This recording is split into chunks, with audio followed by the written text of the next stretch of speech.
You're listening to Radio Sputnik. Telling the untold. Welcome to the Open University of the Airwaves with George Galloway. Only on Sputnik Radio. Welcome to the mother of all talk shows. This is the Open University of the Airwaves, a global university where there are no tuition fees and where you are positively encouraged to speak back to me, the teacher. We are everywhere in the world, on radio and increasingly on television, or on screen at least. This show tonight will feature unnamed princes and Spanish presidents, and a former president of the United States, Bill Clinton, and the former Prime Minister of Spain, Mr. Aznar. We'll be talking, of course, about the Epstein affair, the Ghislaine Maxwell papers, helpfully unsealed by a judge and revealing a veritable house of horrors. And we'll be talking about the ultimate horror of nuclear war. On this day, 75 years ago, Hiroshima was incinerated in a single second. Scores of thousands of people were killed instantaneously in the blast, but they were the lucky ones. Hundreds of thousands of others subsequently perished, and children are still being born in Japan today, malformed, deformed, as a result of the radiation unleashed 75 years ago. Now that's what you call a weapon which has no limit in space and time. And of course, we'll be talking about the killer virus, the coronavirus. Florida now having more cases than the entirety of the European Union. It's killing people everywhere. So fasten your seatbelts. It's rock and roll radio with pictures. It's going to be a bumpy ride. Radio Sputnik. We speak your language. The mother of all talk shows. The only education you can get for free.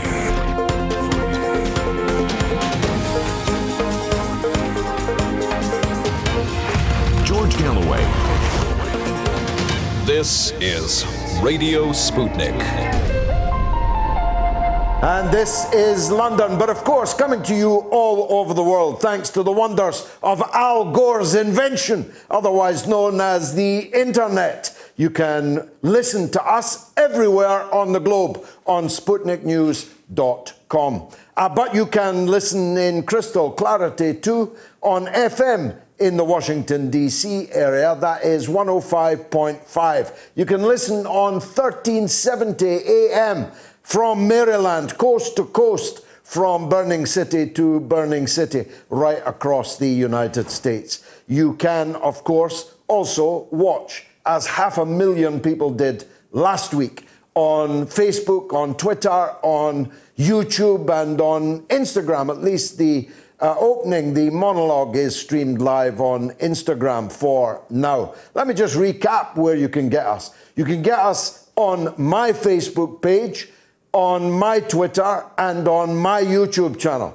You can also get us on RT International's YouTube, RT International's Facebook, on Moats TV Twitter, Moats TV Facebook, RT UK Facebook, RT UK Twitter, something called Twitch. And of course, you can, as I said, for the monologue, at least watch on Instagram. This is a truly global Open University of the Airwaves, and your calls are important to us. Let me give you the number just to prove it. If you're in the UK, it's 02077 982 255, and if you're calling us from the US, it's 001 757 744 4480. You can also tweet us at George Galloway, at RTUK News, preferably both. Now, it's going to be a packed show, so I'm going to speak for a little less time than normal, just to lay out the subjects we'll be discussing this evening, the most important of which is the 75th anniversary of the dropping of the atomic bomb on Hiroshima. An important event, a world-changing event, and an auspicious number, 75. The actual anniversary is on Thursday, but we are giving it a full treatment tonight with Dr. Francis Boyle from the United States, an expert not just about nuclear weapons, but about the law as governed or not governed, the hideous weaponry that can end the entire world, the entire existence of not just human species, but all species on the planet. I have been myself, I've spoken in Hiroshima and in Nagasaki. I don't know which anniversary it was. It may even have been the 60th. I was on a speaking tour of Japan, and I have never forgotten the ominous feeling, a bit like being on Elm Street in Dallas, the feeling of foreboding that one has when present there and remembering that day when the United States dropped the first atomic bomb ever dropped in human history. And days later, the second on Nagasaki. Nagasaki's bomb was entirely unnecessary, even within the terms of the military case that the United States might have been able to make for dropping the bomb on Hiroshima.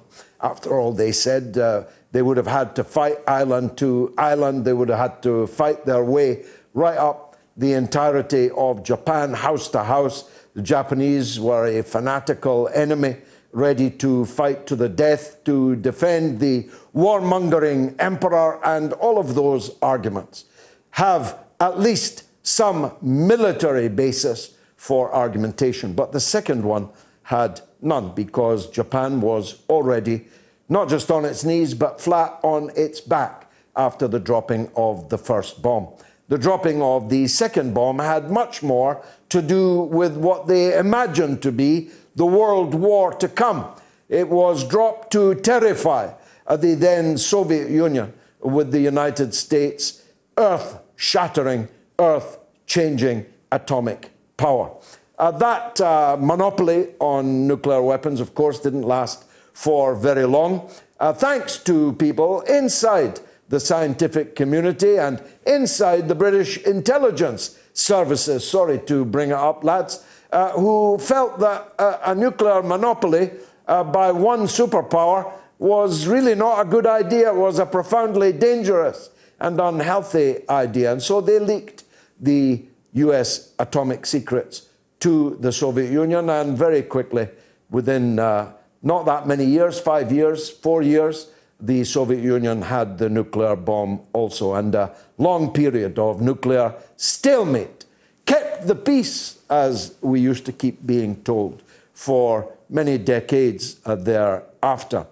And of course, as the 20th century wore on, we negotiated treaties to limit the number of nuclear weapons, which by then had become hundreds of times more powerful than the bombs dropped on Hiroshima and Nagasaki. But those too are increasingly called into question by the unilateralism of the United States government under Donald Trump, which has ripped up more treaties than I have time to talk about this evening, and may very well be about to trigger another nuclear arms race, another nuclear free for all. So we'll be talking, of course, about that. But we cannot ignore the unsealing of what will come to be known as the Ghislaine Maxwell papers, though to be fair, they should be known as the Jeffrey Epstein Ghislaine Maxwell papers, because she was a co-conspirator, allegedly, with him in the wholesale rape of young girls and the sexual procurement of underage girls and their trafficking across state lines and indeed across national boundaries, even here in London.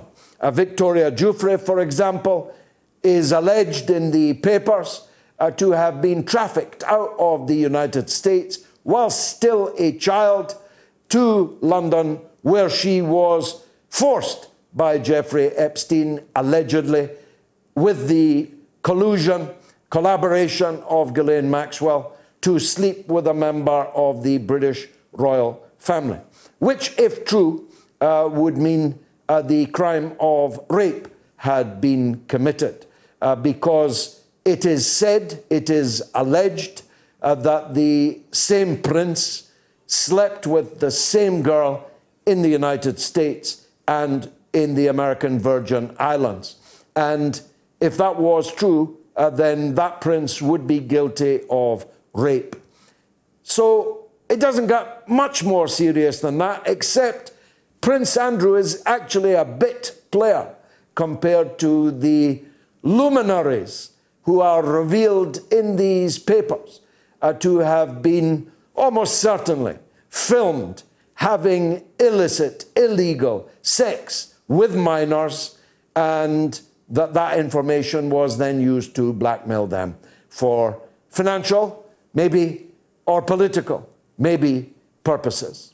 And those included, according to the Victoria Giuffre testimony, a Spanish president. Now, Spain doesn't have a president, of course. It has a king. But it does have a prime minister. And that prime minister is in the Epstein Black Book. His name was Aznar, and he was a war criminal in the Iraq War alongside Tony Blair and George W. Bush. And it appears he was a close associate of Epstein Maxwell. So the Spanish president that Victoria Giuffre refers to could, of course, have been him. I should say that Prince Andrew denies these allegations. He's not sweating over these revelations. As a matter of fact, he can't sweat, as he told us in his ill-advised interview with the BBC. But if he could sweat, he might sweat over the fact that the ante has been upped by the releasing of these papers. And Ghislaine Maxwell is now in a very difficult place, between a rock and a hard place. She's behind the 8 ball. She's in prison at least until next summer.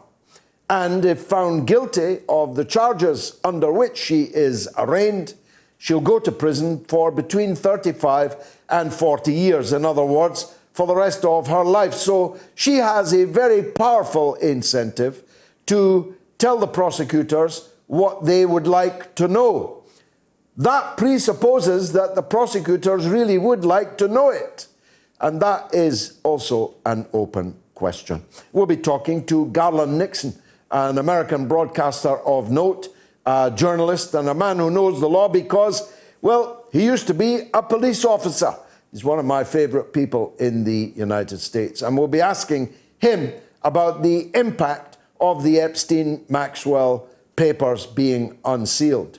But we can't avoid the smell of formaldehyde. Each new week brings yet another video, testimony or evidence that Joe Biden is quite gaga. So much so that one of his putative vice presidential candidates was forced to roll her eyes on television this week as he literally babbled incoherently.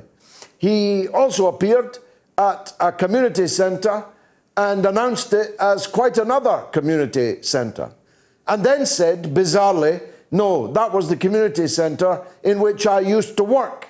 But as he's been a congressman, a senator, a vice president of the United States, for as long as most people have been alive, it's difficult to know when he could have worked in a community centre and why the name of that community centre popped into his head when he was in a quite different community centre, speaking to people, trying to encourage them to vote to elect him as the President of the United States.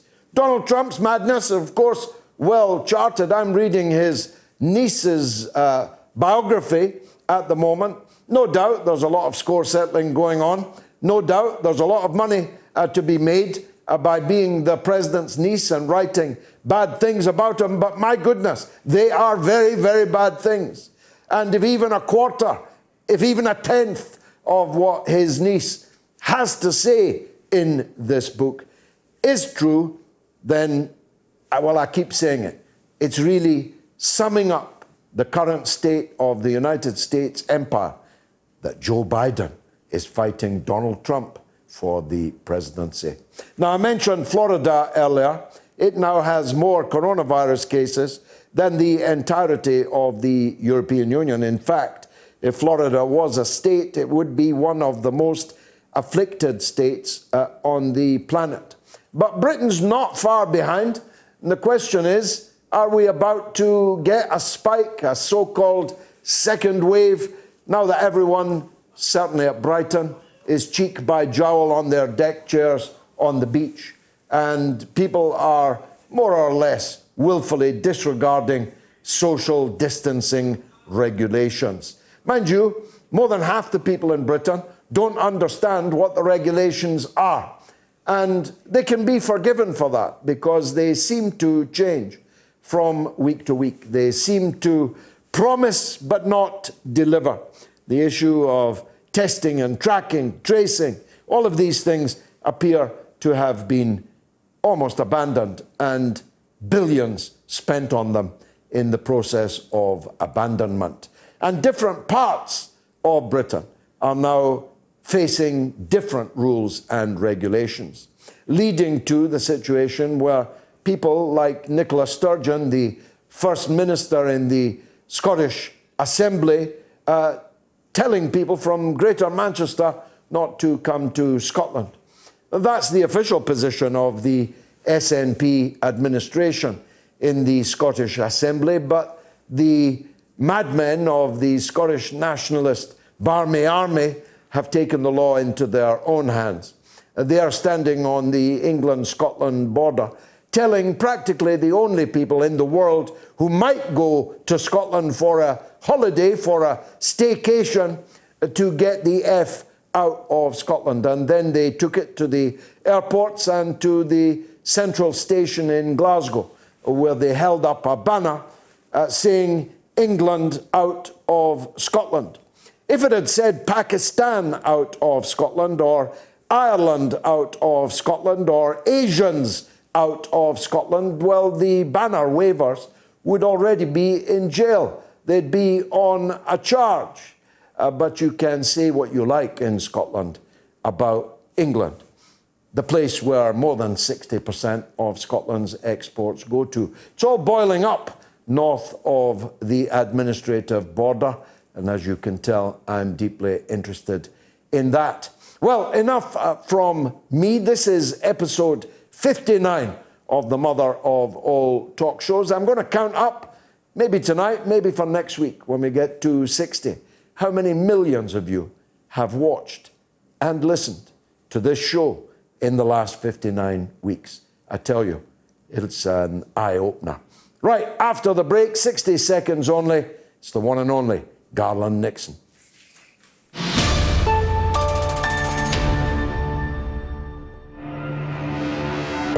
Tune in every Thursday to Loud and Clear with Brian Becker for a regular segment called Criminal Injustice about the most egregious conduct of our courts and how justice is denied to so many people in this country. Tune in to Loud and Clear this Thursday and every Thursday for thorough and independent analysis of our criminal injustice system.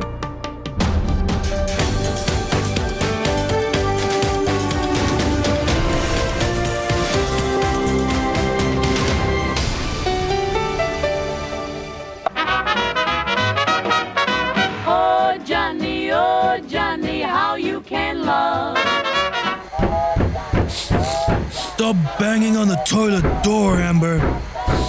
Stop banging on the toilet door. You're gonna frighten the pilot. Anyway, I'll talk to you when we land. Although that could take a considerable amount of time. Oh, Johnny. Breaking news, expert analysis, and exclusive stories, all in one place.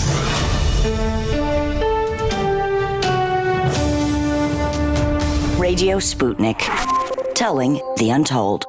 Global higher education with one of the world's best-known iconoclasts. The mother of all talk shows with George Galloway.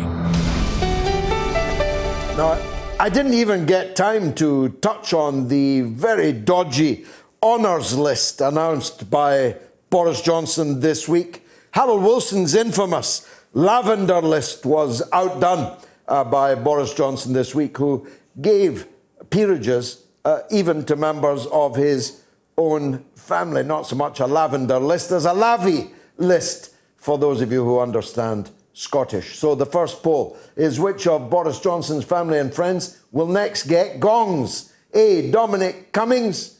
B, Sister Rachel. C, Dad Stanley. My money would be on C, because he has served as a member of the European Parliament and is a very, very frequent commentator on political affairs. I've even been on Good Morning Britain with him.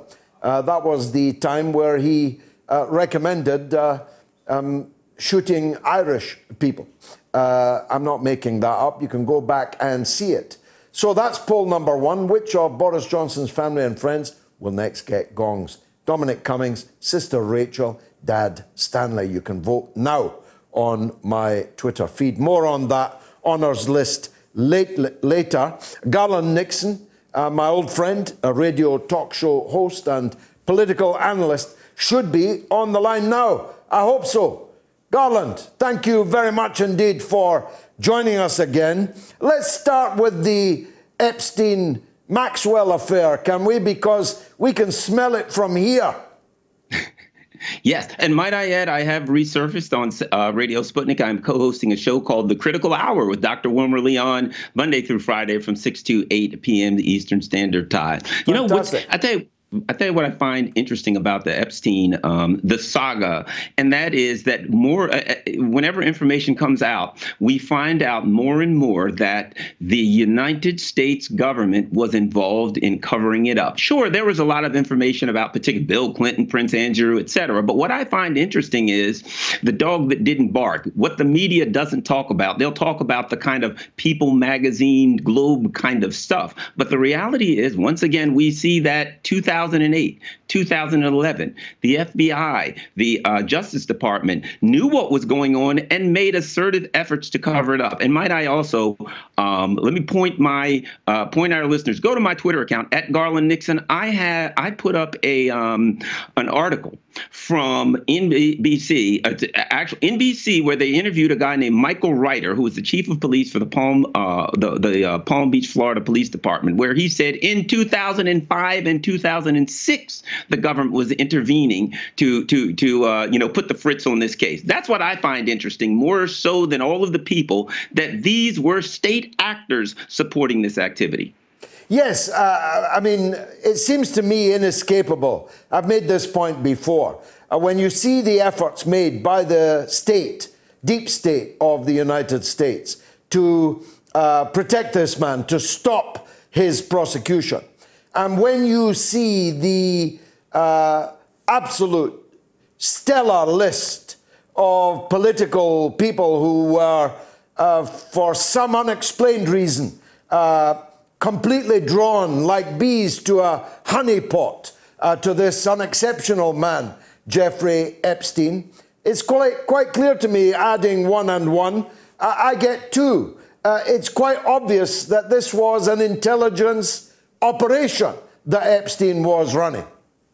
Absolutely. And that in all likelihood, these powerful figures were ushered towards Jeffrey Epstein. This was set up. Isn't it interesting that the exact allegations of the now debunked Steele dossier, that there was compromise on Donald Trump, happens to be, projection to what was really going on with the intel regarding Epstein. And again, if you look at the names, when people look at, well, Bill Clinton was involved, they think of the racy part of it, the sexy. Oh my gosh, he was involved in pedophilia, the things he was involved in. Here's what I think. Bill Clinton is still a very powerful figure in American politics today, in the Democratic Party today. When Bill Clinton speaks, people in America listen, particularly in the Democratic Party. So right now, If those allegations are true and someone is holding tapes, videotapes on Bill Clinton right now, they own him. They absolutely own him. And he is a powerful figure right now. So when you look at those names that are on the list, what they did was wrong. And that's certainly one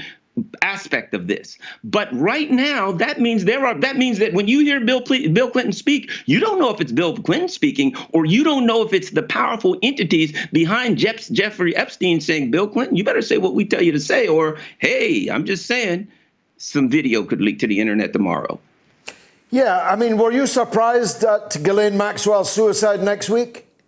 Yeah, well, I mean, that's pretty much said and done, I think. No, but, all jokes aside, everyone, it's like, really, is there really anyone on this planet that actually believes that Jeffrey Epstein committed suicide? And might I add this, knowing that this was an intel operation, then what we also have to know is that this, to some extent, is kabuki theater. To some extent, there is no way that this can be an intel operation. There's no way that the FBI could do the things that they did to hide this, that we could find out in court documents that the Justice Department was involved in covering this up. And then you're going to believe that the Justice Department, who's prosecuting this right now, is on the up and up. That's absolutely absurd. Well, that's my point, that they cannot possibly allow this to come to a fair trial next summer. They're taking a risk, having refused Ghislaine Maxwell bail in any case, but they have to avoid a trial next summer. Now, that can only be achieved by strictly limiting the charges that will be prosecuted, to try and exclude all other matters, but that would require her cooperation, because otherwise her counsel could bring onto the floor of the court all kinds of things, or Ghislaine Maxwell's death. Oh, absolutely. So, it's obvious that either one or two things is going to happen, that either just that this is, as I said, that it's kabuki theater, that it's all set up and they know what they're going to do and it's all worked out. Or, of course, unfortunately for Ghislaine Maxwell, well, if that ain't the case, then she will, let's face it, her father died in mysterious circumstances. The guy who ran the white helmets, we know how this game works. It's a very dangerous world. She could just happen to be walking across her cell. The cameras could just happen to go out and she could slip on a banana peel, and that's all. It's all, hit her head on something. We know how that game goes. No, I said we could smell the Epstein-Maxwell affair. We could certainly smell the formaldehyde from Joe Biden. He's getting worse, isn't he? Yeah. It's funny when we look at what's going on with American politics and the Democratic Party, if the election were today, they would easily win in a landslide. But the election isn't today. Joe Biden is ahead. But here's the concern I think they have to have. Joe Biden, and we all know this, Joe Biden cannot debate you, me. He couldn't debate an empty chair, the infamous Clint Eastwood empty chair. Joe Biden can't do a debate. So how does the Democratic Party get to November without Joe Biden doing a single debate? Because they know that if they put him in a debate with anyone, he's going to fall apart. The other thing is this. I'm watching a party saying we're going to sit here and wait for this thing to fall in our lap. We're not going to take assertive actions to win it. We're not going to offer things to the people. We're not going to talk about what we can do. We're going to sit here and hope that it falls in our lap. Well, you know what? The environment may be so that it falls in your lap. But if any black swan events, if anything happens, maybe the coronavirus number starts to go back down, maybe something economically happens, whatever the case, if anything goes bad, the Democratic Party has no assertive power to ensure that they win. That's just not a very wise political strategy, or lack thereof, I might add. No, I have serious doubts whether Biden will make it to November. I study his videos very closely, his basement tapes, and he's definitely getting dramatically worse.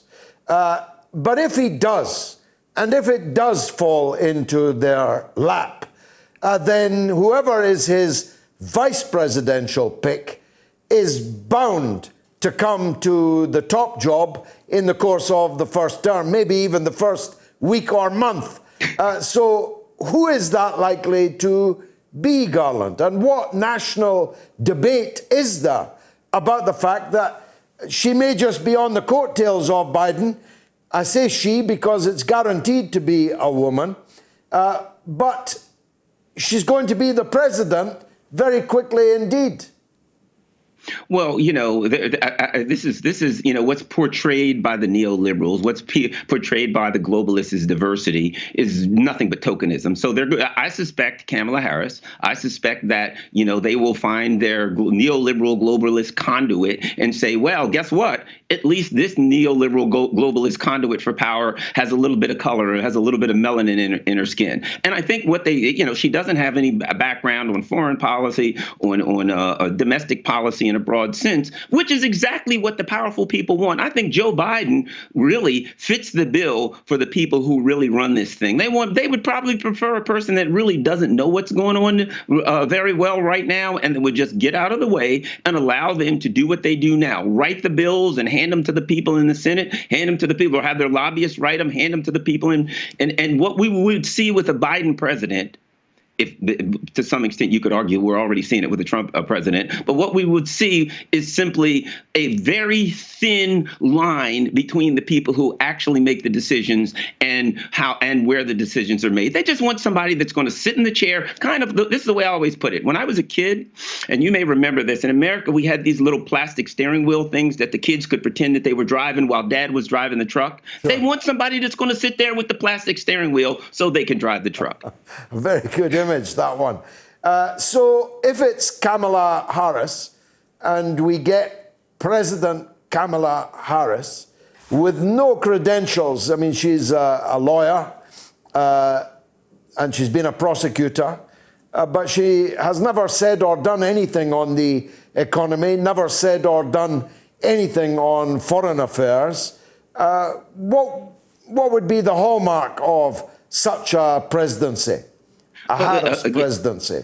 Right. It would be what Joe Biden has already said. And that's the plan right now, that nothing will fundamentally change. And as I said, they would prefer Kamala Harris, someone who is a climber, who wants to move up, who wants power, and is really willing to say to the people who write the checks, what do you want me to do? And I'll hold the position. But in reality, there wouldn't. See, that's the point I'm making. In reality, there would be an empty desk. The Oval Office would be a desk, and there would be the people who write the checks, the people on Wall Street, the people in Silicon Valley, the people in the military industrial complex, simply saying, almost like a puppet. Here's what we want you to do. Here's what we want you to say. Pass these bills. They want someone who's just going to salute and say, yes, sir, or yes, ma'am. And that's what they'll get. Remember, Kamala Harris, when she dropped out, she had 1% of the black vote. 1%. It's not like she's bringing you in any particular constituency. California, the people there don't even like her. They just want to put her in there so she'll be quiet. She'll do what she's told. And based on Kamala Harris's history, I think she's very effective at being quiet and doing what she's told.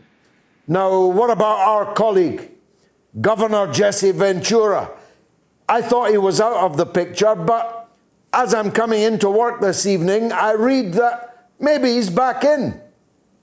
Well, that will be very, very interesting to see Jesse get back in. The last thing in the world that our system wants right now is for someone, to come into the picture who actually who doesn't preach the neoliberal neocon orthodoxy. I think that Jesse could really upset the apple cart. Not that he could win. I don't know. A lot of things would have to happen because remember, he's got to get 271 electoral votes. But what he could do now, imagine this guy comes in and takes 10% of the vote. If he takes it, or he's now starting to look at numbers 5, 8, 10%, double digits. One of the things that would happen, I think, it would be the two parties would start to come to him and say, Jesse, hey, man, we want you to drop out and endorse us. And Jesse could say, maybe I will, maybe I won't. What is in for me? What position? What promises? Not that you could really trust these people, but at any rate, if Jesse gets in, I think he becomes a powerful figure, and the people in power would have to quickly acknowledge the number of votes that he would get, and the fact that he could swing the election one way or the other. Yeah, he'd be the only one of the three that you could actually put on a platform and expect to inspire anyone. Yeah, absolutely. Well, absolutely. And that's the problem, that he would say things that you and I would see as normal, that if you look at the polls, here's a guy who would say things like, we're going to bring the troops home. The polls would all say, yeah, that's a good idea. So the parties in power would have to convince the people of America that you don't want what it is that you think that you want. And that would be a daunting task. I hope Jesse gets in. I hope he gets in and throws a monkey wrench in it. You have a certain percentage of people in America that are just going to vote for their particular party, regardless of, who's there. But Jesse would, I think, draw a lot of people to the polls that don't normally vote. And that's what I think could change the dynamics of politics in America for a long, long time. Finally, and I'm grateful for your time as always, Garland, where stands President Trump today? As you said, if the election was tomorrow, he'd definitely lose it. Do you see any possibility that Trump can make a comeback, can win a second term? Absolutely. I think people are, making, let's not forget, what was it? Nate Silver gave Hillary Clinton a 92 or 95% chance of winning. There's a long time there in political, years are like, the political months are like dog months, right? So we got a couple years in political months before this thing happens. That's why I say the Democrats are making a grand mistake, thinking they can sit here and allow the political dynamics to throw everything in their direction. What happens if these coronavirus numbers start to subside and go down? What happens if they strike a deal, and the economy stabilizes somewhat? It could change the dynamics here. Yes, I'm not counting Donald Trump out whatsoever, because we have a long time, and as we've seen in the U.S., there's no way of what's going to happen between now and November. Garland Nixon, and I'm very glad you're back on the Sputnik. Nice to talk to you again. Thanks for joining us. That was Garland Nixon, host on Sputnik Radio. He was for a long time, but he's had a brief period out. Which of Boris Johnson's family and friends will get the next gongs? Dominic Cummings, 56. I think that's a pretty good bet. I would have thought he has a seat in the House of Lords already booked. Sister Rachel, 11. Dad Stanley, 33. Yeah. I think that's pretty reasonable. You can vote now on my Twitter feed, at George Galloway. Ian says, Dad Stanley deserves Pratt of the Year all the way. And on YouTube, Joanne says, George, I hope we'll have good news about your new child. Well, so do I, Joanne, but thanks. But she's now 5 days overdue, although it might happen while I'm on air, in which case she's promised to phone in. Once the baby is delivered, of course, safely. I don't think she'll phone in the midst of labour. Renee says, is Epstein really dead? Who saw his corpse? And Marvin says, the Epstein case will show how the CIA, Mossad and other security apparatus benefit from the blackmail info acquired by Maxwell. And Winnie says, hospitals in the US get $30,000 from the government per corona patient. Go figure. If only that were true, Winnie. It's not true, but it's an urban legend that you're, of course, fully sold on. Holly says Hiroshima is just one of the horrific crimes the USA has in their kit bag. And on Facebook, Corey says Maxwell claims she's married, but refuses to name the husband. Could she be married to Andrew in order not to testify against him? Now, I've heard some conspiracy theories in my time, but that is actually a very good one. A royal wedding that we were never told about.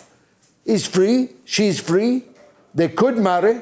Maybe Epstein conducted the ceremony, but that would mean she didn't have to testify against him. And Paul says Biden's already picked a VP, but he forgot to write down who it was. And Dennis says Garland Nixon is very perceptive. That's why he's here on the mother of all talk shows. And Joanne says the only job in America that requires null qualifications is the presidency of the United States. Only millions and billions get you in. And on Facebook, Jennifer says, has the world always been like this, or have I just woken up? Maybe that's why my baby's refusing to come out. And Lainey says, God help us if the do-nothing Democrats get in. And Barbie says, oh no, they're talking about my country. It's probably bad news. Probably is. Let's take a 60-second break. Radio Sputnik. We are above all the latest developments, and we don't take any sides. Radio Sputnik, telling the untold.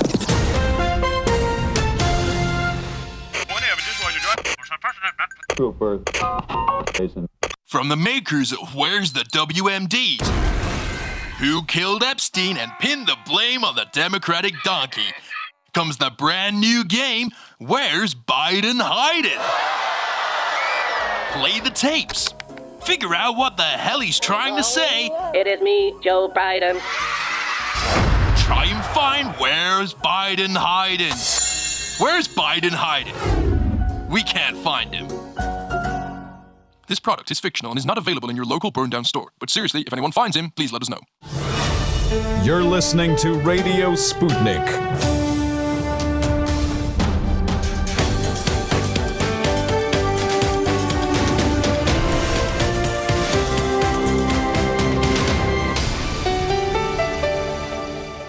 The mother of all talk shows. Join our faculty of legends, contributors, and callers. Everyone is welcome.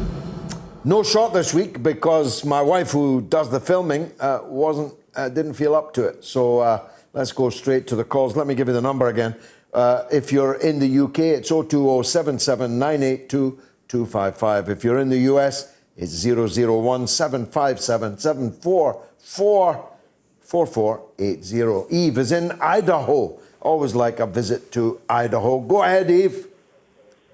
Hello. Yes, I would like to talk about monsters, today. On July 23rd, our Secretary of State compared China to Frankenstein. Wow. And it's interesting to notice that in the novel, Victor Frankenstein is in fact the creator of the monster. So in his comparison, if we follow it, the USA is Frankenstein. But nevertheless, I credit Mike Pompeo for admitting that the US does create monsters, but we don't agree on which monster. And I followed you this week, with Cuba, and so my list would have been, General Batista, Pinochet, Videla, the Contras, all the terrorist groups which are destroying Syria. All those people would qualify. But when I think a little more, I think that the real monstrous situation we have, and we are all guilty of that, is to have let a few people, a few pedophiles, a few people really rape our youth, subdue our justice system, and drive really an abhorrent foreign policy. So I wanted to say that the national security threat, it doesn't come from China, from Nord Stream, from all that. It comes from within, and it comes from our leader. That was my point. Yes. Tell me this, Eve. How is this playing in Peoria? I mean, are people really going around frightened of China in the US? They're certainly not here in the UK, I can tell you that. How is what? Can you repeat the question? Yeah, are people in downtown America, Main Street America, really frightened of China? Because they're not in Main Street Britain. No. I do not think that people are frightened of China. But I do think that right now Pompeo is scoring some points. Trying to get France, to get England, to do basic protectionism. Oh, well, they have done. They've achieved that already. And, of course, Hong Kong adds a bit of spicy sauce to the plate from here in Britain as the former colonial power. But we've kicked out Huawei. The Chinese are going to retaliate. There's going to be an all-out trade war between Britain and China, just when we in Britain needed it most. But the public are utterly unconvinced that China are any kind of threat to us. Absolutely. In fact, I think that many people acknowledge that China brought up 1.4 billion. I talked to a Chinese woman who, not that long ago, and she said, my grandfather was extremely poor. My father was not that wealthy. I had a much better life, and my daughter will have an even better life. And the Americans, they say exactly the opposite. Yeah, exactly. Very good point. Eve, always a pleasure. I want to go to Lanarkshire, where Sean awaits. Go ahead, Sean. Hi, George. How's it going? Thanks for getting us on again. Welcome, son. Go ahead. George, I just wanted to have a wee chat about Israel's nuclear weapons programme that has no oversight. Everybody knows it's there, of course. Yeah, it's not even acknowledged. Not only are they not signatories to the proliferation treaties, they don't even admit that they have nuclear weapons. We only know for sure because the brave Jewish whistleblower Mordechai Vanunu, who worked there amongst nuclear weapons, told us all about it, told Andrew Neil when he was editor of the Sunday Times all about it. And we saw what happened to that other truth teller as well, George, didn't we? He spent nearly 20 years in solitary confinement. Indeed, another man for telling the truth. Yeah. But at this stage, in this juncture where we're at, and obviously we've got a head case over there in America running the show, and Netanyahu is got free reins in many respects. Obviously, militarily, the man's not scared of showing his muscle. How close or possibly how dangerous are we at a crossroads in the Middle East just now in terms of the nuclear weapons possibly being used? I don't think so. Israel is the only power in the Middle East that has nuclear weapons. The state of Israel is a tiny, tiny place. The entire state, including the occupied Palestinian parts, are smaller than a single park in South Africa. The Kruger National Park is bigger than the entirety of Israel-Palestine. So nuclear weapons don't work in those circumstances because, the wind shifts and America's allies around about you are within the wind-shifting distance. So I don't believe that there'll be a nuclear exchange in the Israel-Palestine, Arab-Israeli conflict. I think we're in for more of the same. A much more dangerous theater, Sean, is the South China Sea. There you've got American nuclear bombers, you've got American nuclear-armed ships, and China is, of course, itself a nuclear superpower. And they are fighting from home. Why are we sending our carrier up there? I mean, it's a pointless... Well, we've only got one, so we better hope we don't lose it. Well, the last time we done anything like that, they blew it to hell out of the water. Yeah, the Yangtze incident, it was called, and that was in 1949. China's rather stronger now than it was in 1949, and Britain's rather weaker. It's no paper tiger, that's for sure. Absolutely. Sean, look, no way. Always a pleasure talking to you. You're an educated man. Thanks very much indeed. We'll be talking about nuclear weapons, of course, in the second hour when we have Dr. Francis Boyle, human rights lawyer, professor of international law at the University of Illinois College of Law. We'll be talking about Hiroshima, 75 years after the world's first of two nuclear weapons attacks. Jared is in Pennsylvania. You'll recall his dad had gone down, he thought, with coronavirus last week. Jared, give us an update, will you? Well, George, it's a miracle. Turns out it was just a very bad sinus infection he had. Well, I'm very happy to hear that. 106 fever. 106. Yes, indeed. And it's crazy. And we were all praying for him to get better. And after 2 days of just bed rest and just taking care of him, he's back on his feet, and now he's perfectly fine and walking around and back to work. He's right back to work. Wow. Well, that's good, because last week we were fearing for his safety, and he's back at work already. How is the coronavirus in Pennsylvania? It's not as bad as many of the other states, but we have been seeing an uptick recently. Somebody I was talking to says that in Lancaster City, all the way out in the county, all the way in Lancaster, which is basically Amish country, only 10% of the people had masks on, from what he could estimate. That's interesting. Were the Amish people wearing masks, or have they taken against them? I don't know. Well, it's Lancaster City. That's not really where the Amish live. They live more in the rural country areas, really. So this is more like maybe city, suburban kind of people. I'm just trying to get a handle on why Pennsylvania would not be as badly affected as, for example, Florida. I don't know, because we have the same amount of old people. We're a very old state.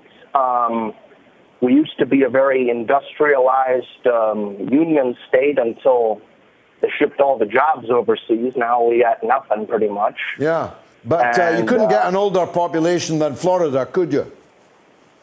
Yeah, pretty much. That's where everyone goes to retire if they can. Yeah. Although a place like Japan has a very old population, but we don't see it, and they're very, urbanized over there too, but we don't see a huge coronavirus uptick in Japan, like in the United States. We definitely don't. All of these, I'm still waiting for the number crunchers that you can believe in to explain these disparities. Anyway, Jared, best to your dad, and thanks for bringing us that good news. Now, the SpaceX mission has just landed on Earth. We've got live pictures from the Gulf of Mexico. The Crew Dragon capsule has parachuted into the sea safely. They've been on a 63-day trip in orbit. And this is the capsule bobbing around in the ocean. Sing hallelujah. Very happy to see that it all ended safely. Now, I need more social media comments, please, while we wait for the next caller. But let me tell you about the poll. Dominic Cummings, 58, he's up too.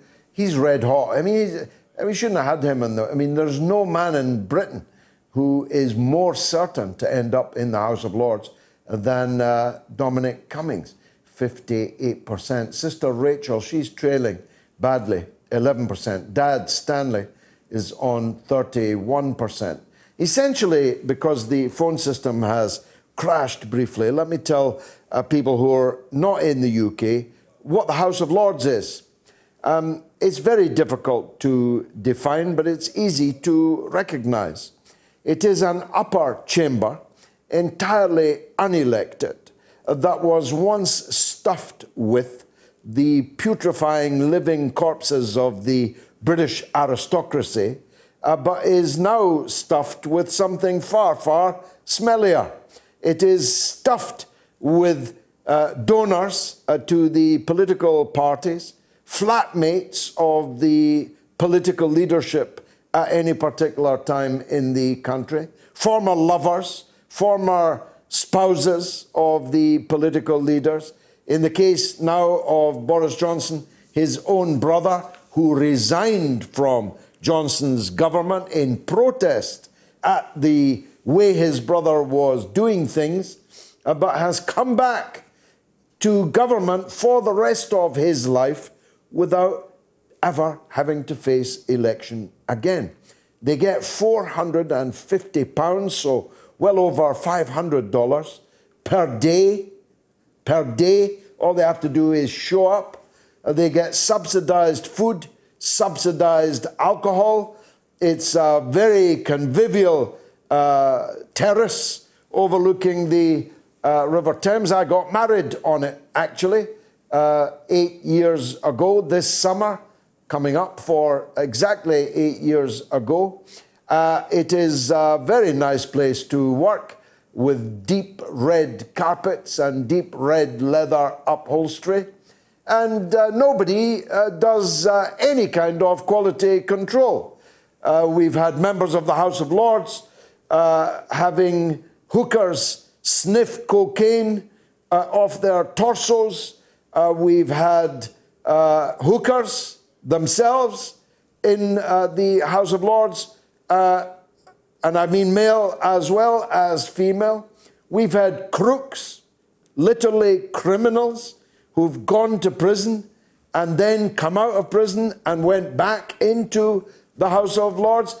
Those of you who are not in the UK are probably scratching your heads as to why a mature democracy in the 21st century could possibly allow half of its legislature to be so constituted. People ask me if I would go in the House of Lords, and of course the answer to that is no, but I'm against anybody going into it. And when I look at the list that Boris Johnson has just ennobled, if that's the word, not much nobility there, I must say, I despair, not at the cynicism of the political class making these appointments because they can get away with them, but at the absolute failure of the fourth estate in the land, the newspapers, the broadcast media, to hold this kind of corruption, because that's what it is, to account. They are more responsible than the cynical Prime Minister who wrote out the list. Cynical Prime Ministers are going to do what cynical Prime Ministers do. It's us who are to be blamed for not bringing a halt to it. If I went out now and began campaigning for the abolition of the House of Lords, it wouldn't get much traction. But if I raised the issue of J.K. Rowling's honest insistence that men are men and women are women, whoa, watch out for the incoming. Political correctness and identity politics, liberalism, they are the big issues in Britain today, not the fact that we are governed by such an antique and no longer even remotely quaint system of government. Now, I've got someone on the line. The phones are working again. Tarif is in New Orleans. Go ahead, Tarif. Good afternoon, Mr. George Galloway. Welcome, Thanks sir. for taking my call. Welcome. Last week, I don't know if you saw, Breitbart had posted a news conference of several doctors explaining about hydrochloroquine, zinc, and doxycycline, and another antibiotic, saying that it's helping out the patients, and they're trying to get the FDA to reverse the decision on it so they can start selling it over the counter. And I think it would be a good thing. Within 6 to 8 hours, it had a ban where they got Twitter deleted them, Facebook, the website, the frontline doctor's website was deleted. They just got, and one of the doctors got fired and another doctor started calling her basically crazy. Now, this is Tariff, this is the drug that President Trump briefly championed before the FDA in the United States banned it. Am I right?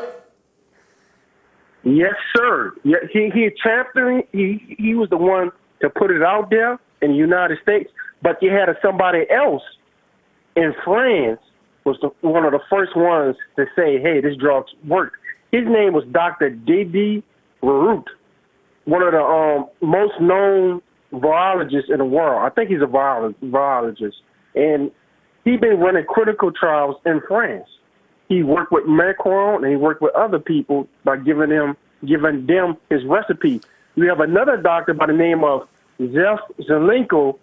He's the one that introduced zinc with the protocol, zinc and also amitriptyline. I'm not pronouncing the name correctly. I'll tell you what, neither you nor I know how to pronounce these words, but I will definitely run it past our own medic, Dr. Ranjeet, in the third hour of the show, Tarif. I'll give you that assurance. Thanks very much for calling. I've got to go to the news with Jamie Lowe. Curious about our curriculum? Have something to say?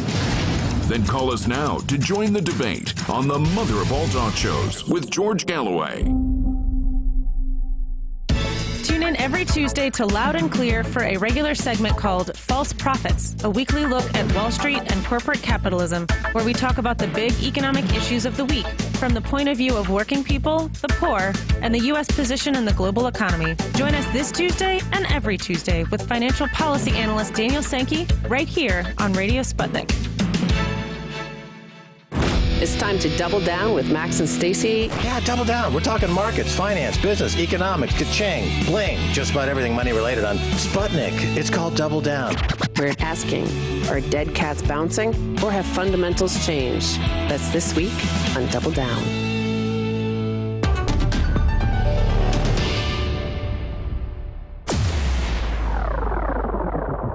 Radio Sputnik. We speak your language. Find us at SputnikNews.com.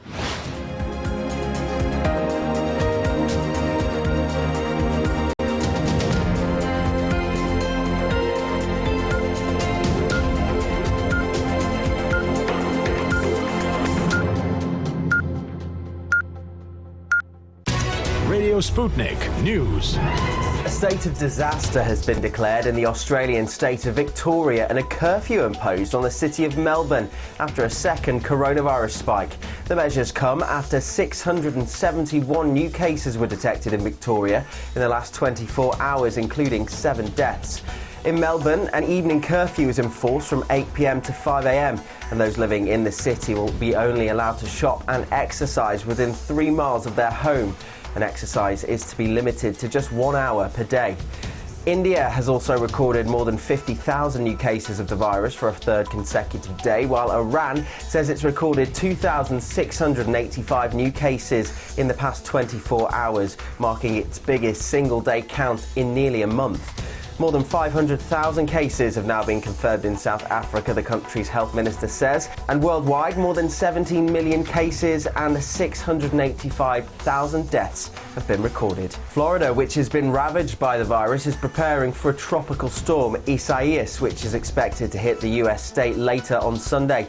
Isaias is the 9th named storm of 2020 and was downgraded from a hurricane to a tropical storm after battering the Turks and Caicos Islands and the Bahamas. Florida is one of the US states worst hit by the coronavirus pandemic. It's recorded more than 480,000 cases, the second highest number of all US states after California, which has double the population.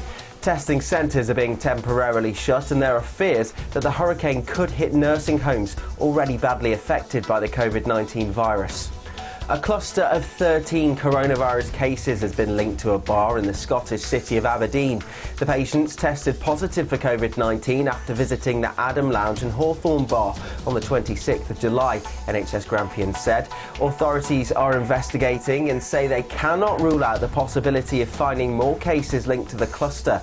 Scientists are also investigating whether minks can pass on coronavirus to humans after outbreaks at farms in Spain and the Netherlands.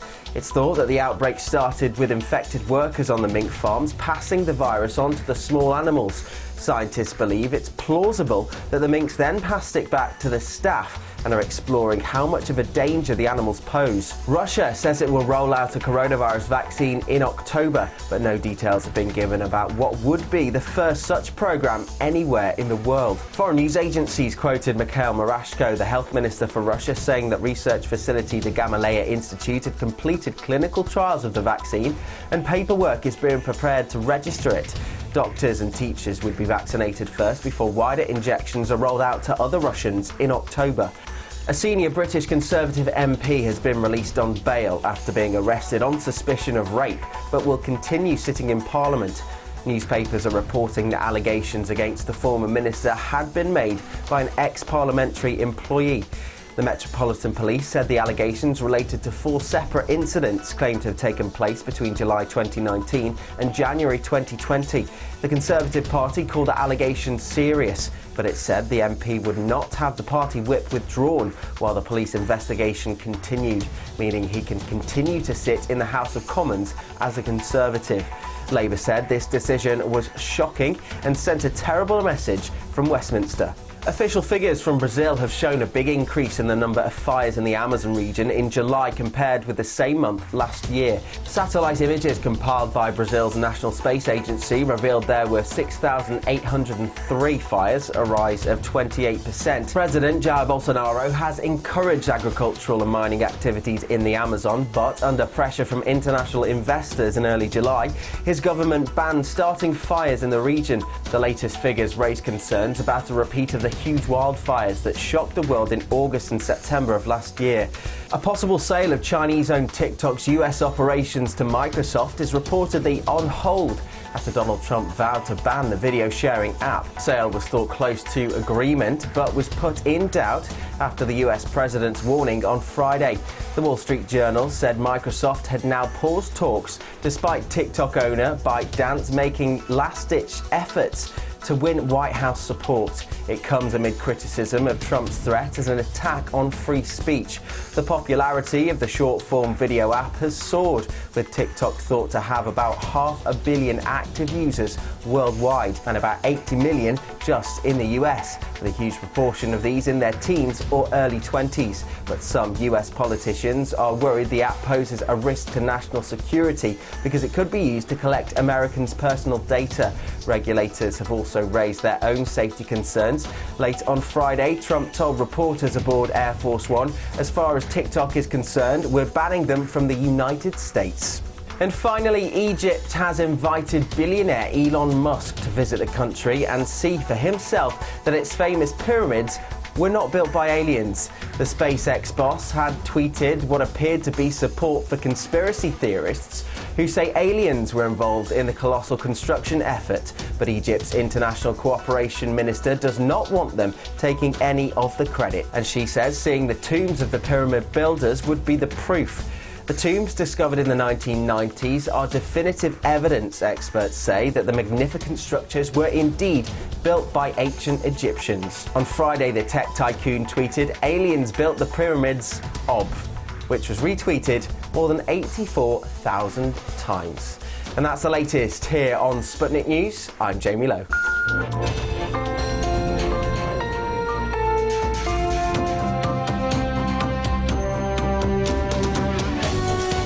You're listening to Radio Sputnik. Telling the untold. Welcome to the Open University of the Airwaves with George Galloway. Only on Sputnik Radio.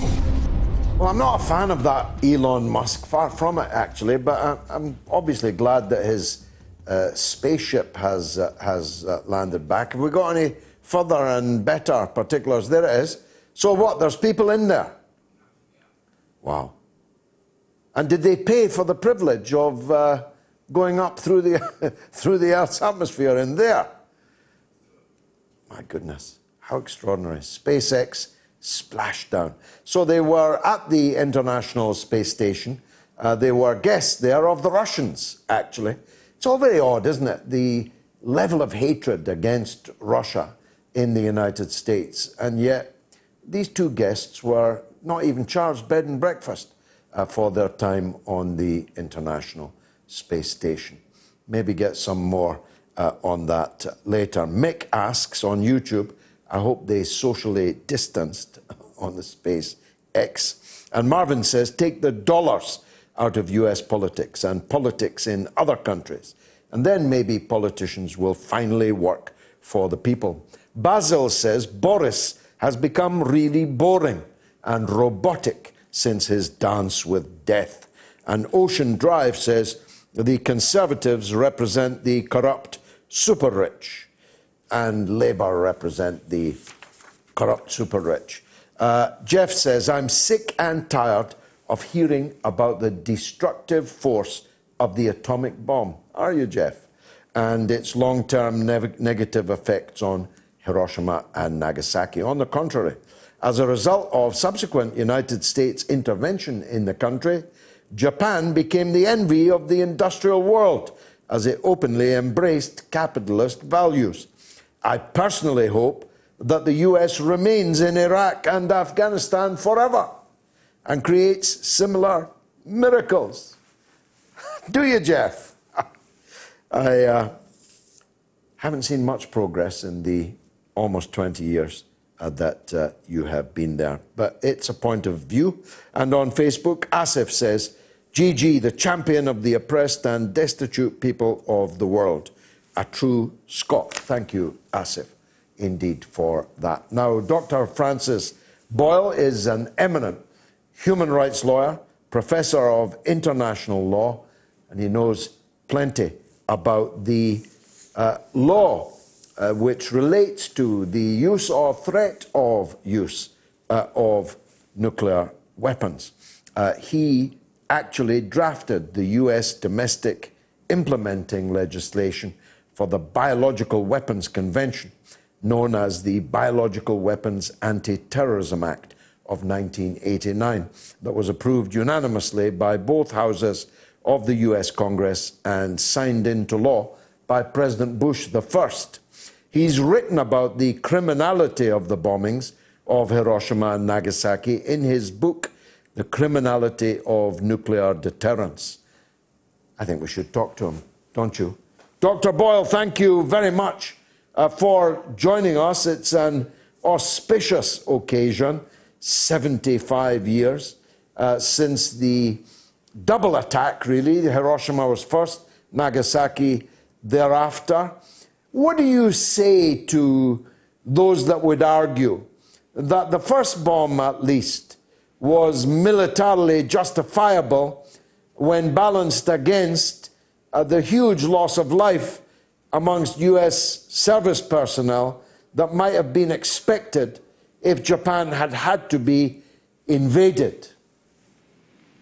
Well, thank you very much for having me on, George, and my best to your audience. Well, I have 2 points. First, the atomic bombings of Hiroshima and Nagasaki were war crimes, even as defined by the United States government itself as of 1945.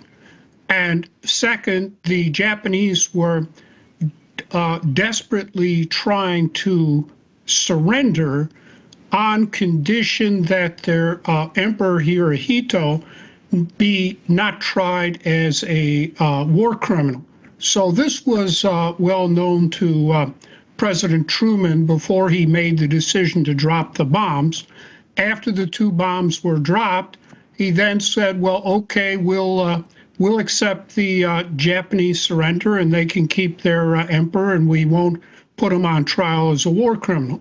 So that could have clearly been done before the bombs were dropped. So the dropping of the bombs had little to do with the end of World War II. And I say that my father had volunteered for combat with the Marine Corps after Pearl Harbor and invaded Saipan, Tinian, and Okinawa. And then he trained to invade mainland Japan, where he was scheduled to be among the first troops ashore because of his combat experience. But that didn't happen. Certainly, I had grown up with the assumption that the bombings of Hiroshima and Nagasaki had saved my father's life and the life of other men scheduled to invade. But when I began to study international relations in college, I realized this was simply a myth that was sold to the American people to justify these hideous weapons that exterminated about 200,000 completely innocent civilians and were war crimes under the Nuremberg Charter of August 8th, 1945, and also even in accordance with the United States Department of War Field Manual of 1940 that the United States government had revised in preparation, expectation that it was going to enter into World War II. And the significance of all this today is the myth of Hiroshima and Nagasaki being used to sell these hideous weapons of extermination that still exist today. As you know, George, I was there in Greenock, Scotland, to help defend the 3 women who destroyed that tender servicing the UK Trident II nukes that we gave to the UK here from the United States, and made quite extensive use of Nuremberg and international law to get 4 outright directed verdicts in favor of each of the 3 of them. So these issues have been argued actually in Scottish courts there at Greenock. I myself was arrested protesting outside the Faslane nuclear weapons base. I was thrown into Greenock jail, which is not a place you ever want to hang out, I can assure you. I can smell the blanket I requested still. But let's go back. You say it was illegal at the time, Doctor. Was that because, in today's parlance, it was a weapon of mass destruction, it was indiscriminate, it was fired at civilians, and it was a weapon unlimited by time, by space?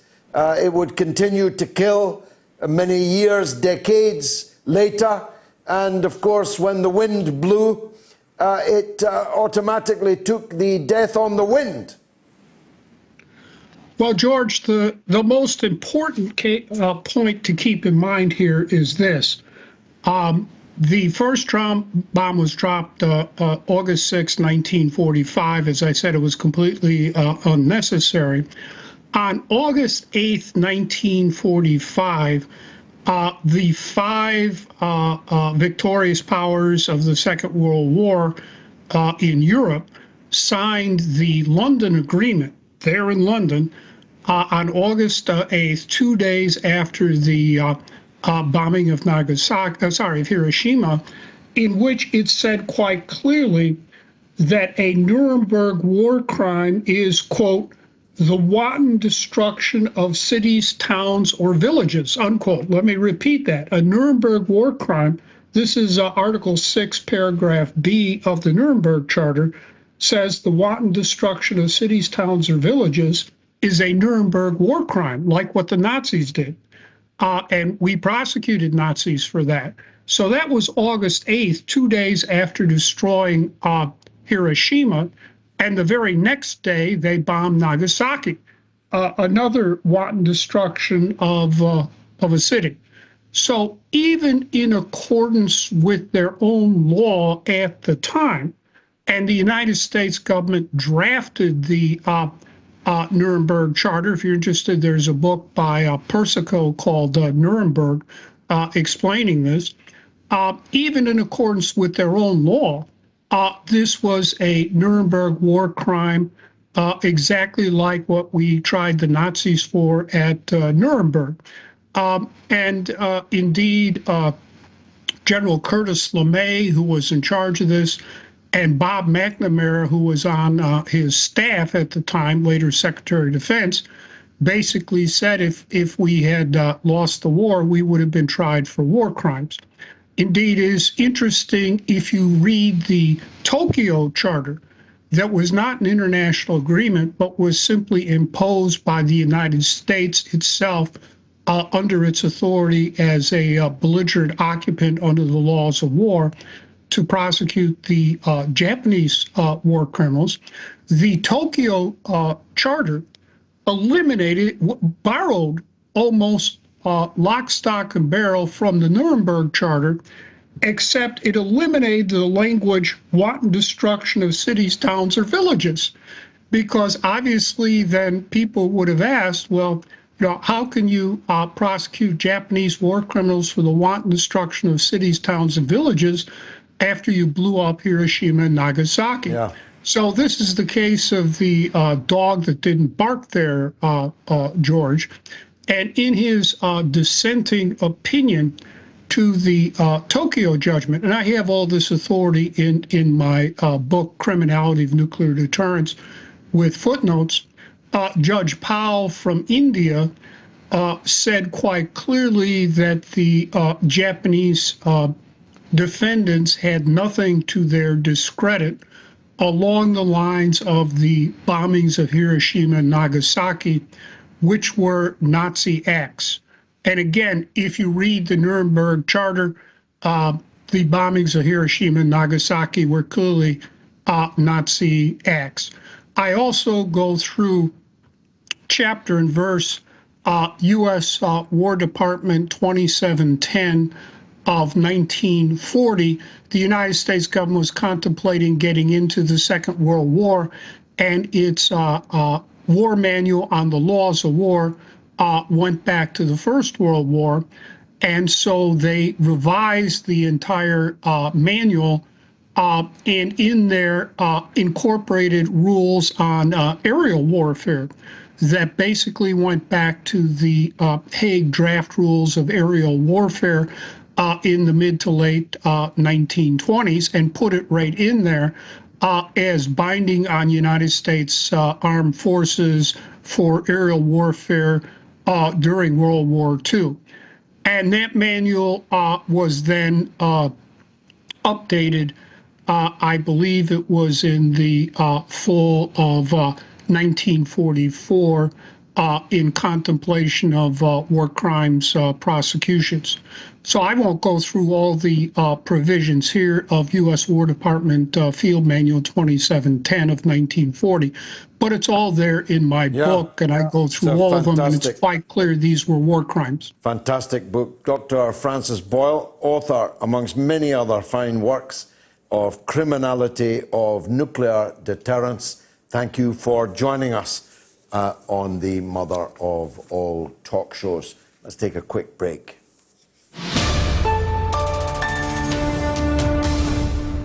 Hello, people of Britain. It's your Prime Minister here, Boris Johnson. Oh, yeah. Sorry, I've got to take a call.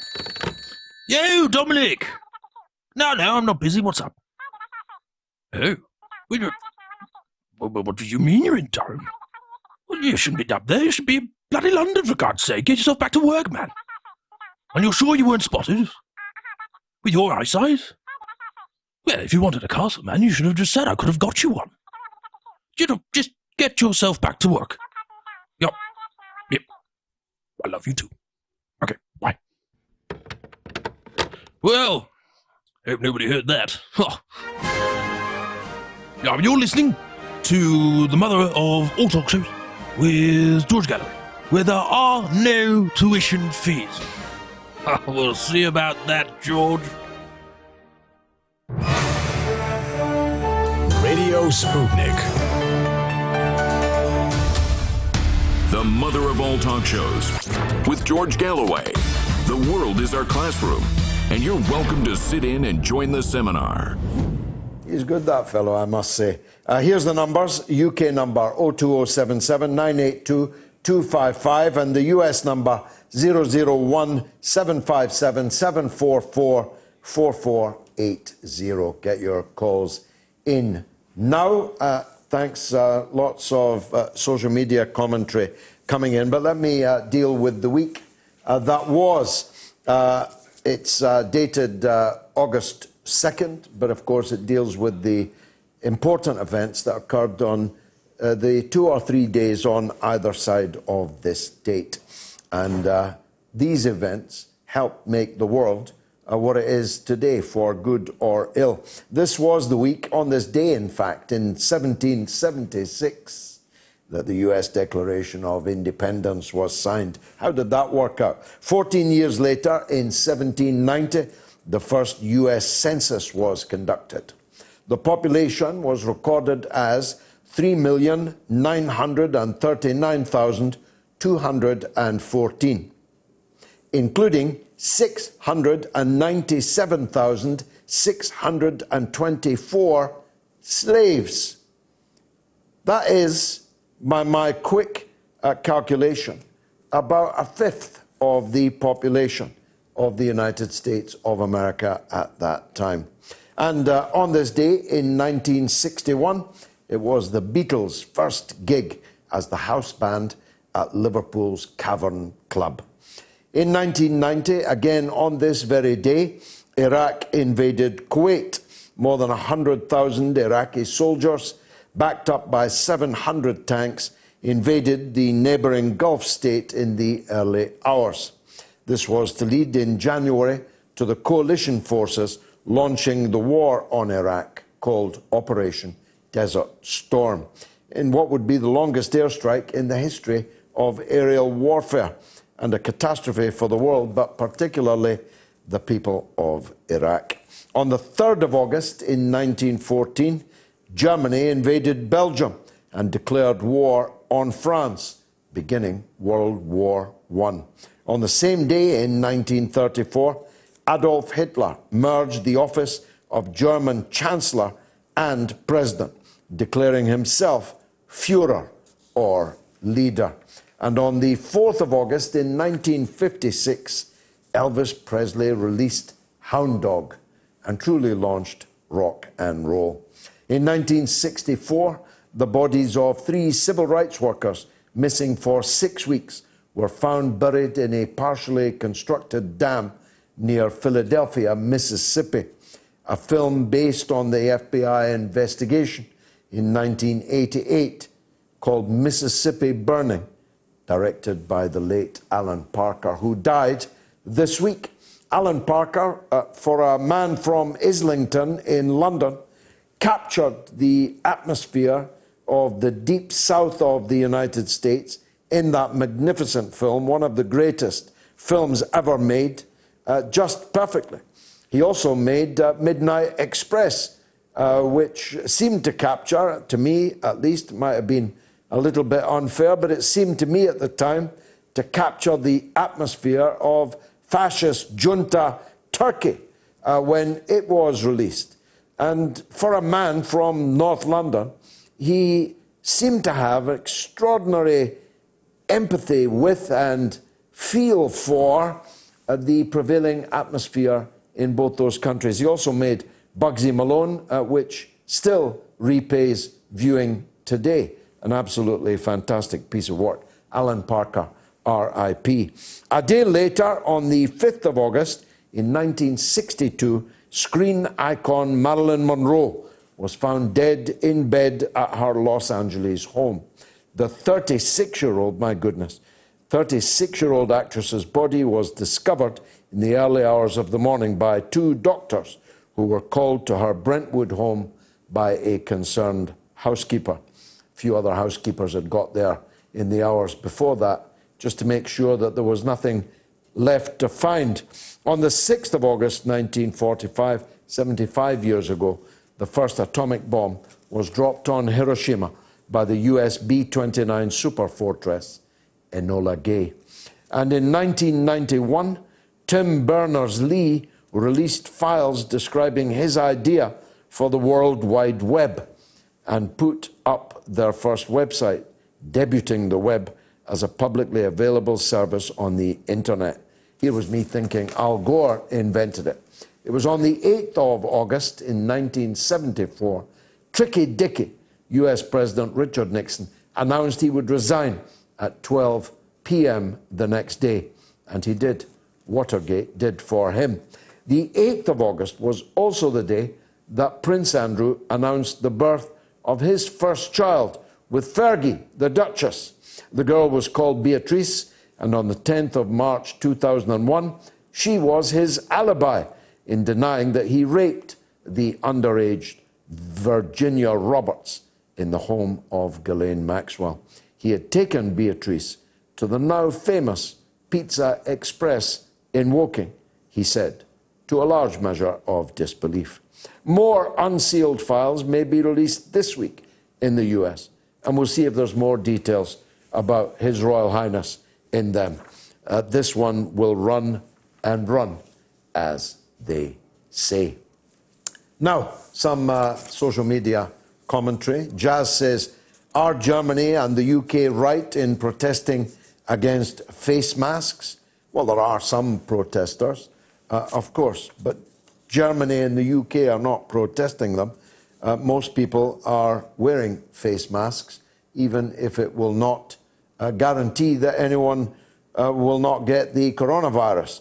And Yaz says, I saw this one on Twitter, the fact that Meghan Markle gets a tougher press than Prince Andrew rather neatly tells you everything you need to know about power, influence, class and race in the UK. And Phil says on Twitter, the House of Lords is just not fit for purpose. Unelected jobs for the boys. Let's take some calls. I think Richard first in Concord, because we want a Jesse Ventura update. Is he available, Richard? Richard? Hear me? Yeah, I can hear you, and I had all but written off Jesse Ventura, but it seems like he's back in the frame. That's the feeling that a lot of folks were definitely having as well, you know. I'm assuming you caught it at this point, but when Jesse was on Holland Cooks on Friday, he made it very clear he's aware of our movement now, and he even said he agreed with our message about needing to break apart the duopoly. Yeah, I mean, his point is that America has never needed an independent candidate more than it does right at this moment. And if that's true, how does he answer the question that he himself poses? If not me, who? Yeah, I can't agree with you more. I can't think of a better option at this point. So it was really great to see some positive support on his end. We're planning some more ways to engage Jesse's community directly, because that full-page ad that we took out in his local newspaper seems to have really caught his attention. And when we looked into some history, it appears that pressure within Jesse's local community is what convinced him to run for governor in 1998 after making some similar promises that summer. Now, just for those not as familiar with Governor Jesse Ventura as you and I, summarize, what would he bring to the race? Well, at this point, Jesse Ventura would be bringing into the race a strong voice against the establishment, someone who's not afraid to call out the corruption within the two major parties, and is not afraid to recognize when other folks have a good solution that needs to be heard. You know, one of the moments in Jesse's political career that really made him take off when running for governor was when he admitted that this really specific question about an iron workers union was not something that the voters were interested in, but something that he could learn about in order to make sure that he makes the right decision. And, well, the audience in that debate went wild because it was finally a politician admitting that, look, we don't know all of these tiny little details, but if we're willing to listen to our constituents, we can do the right thing. And that's something that the United States desperately needs at this point. We have two right-wing candidates running for office, and our country's on the verge of a civil war. Well, you have two right-wing candidates, neither of whom appears to be entirely in control of their faculties. Jesse Ventura, on the other hand, a former Navy SEAL, a veteran of the Vietnam War, so not a young man, is physically and mentally vibrant.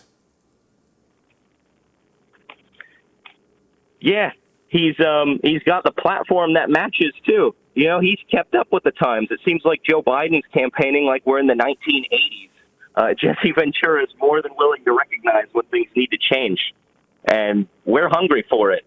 If folks want to help us out, right now we're trying to prove to Jesse that he can still get in the race and win.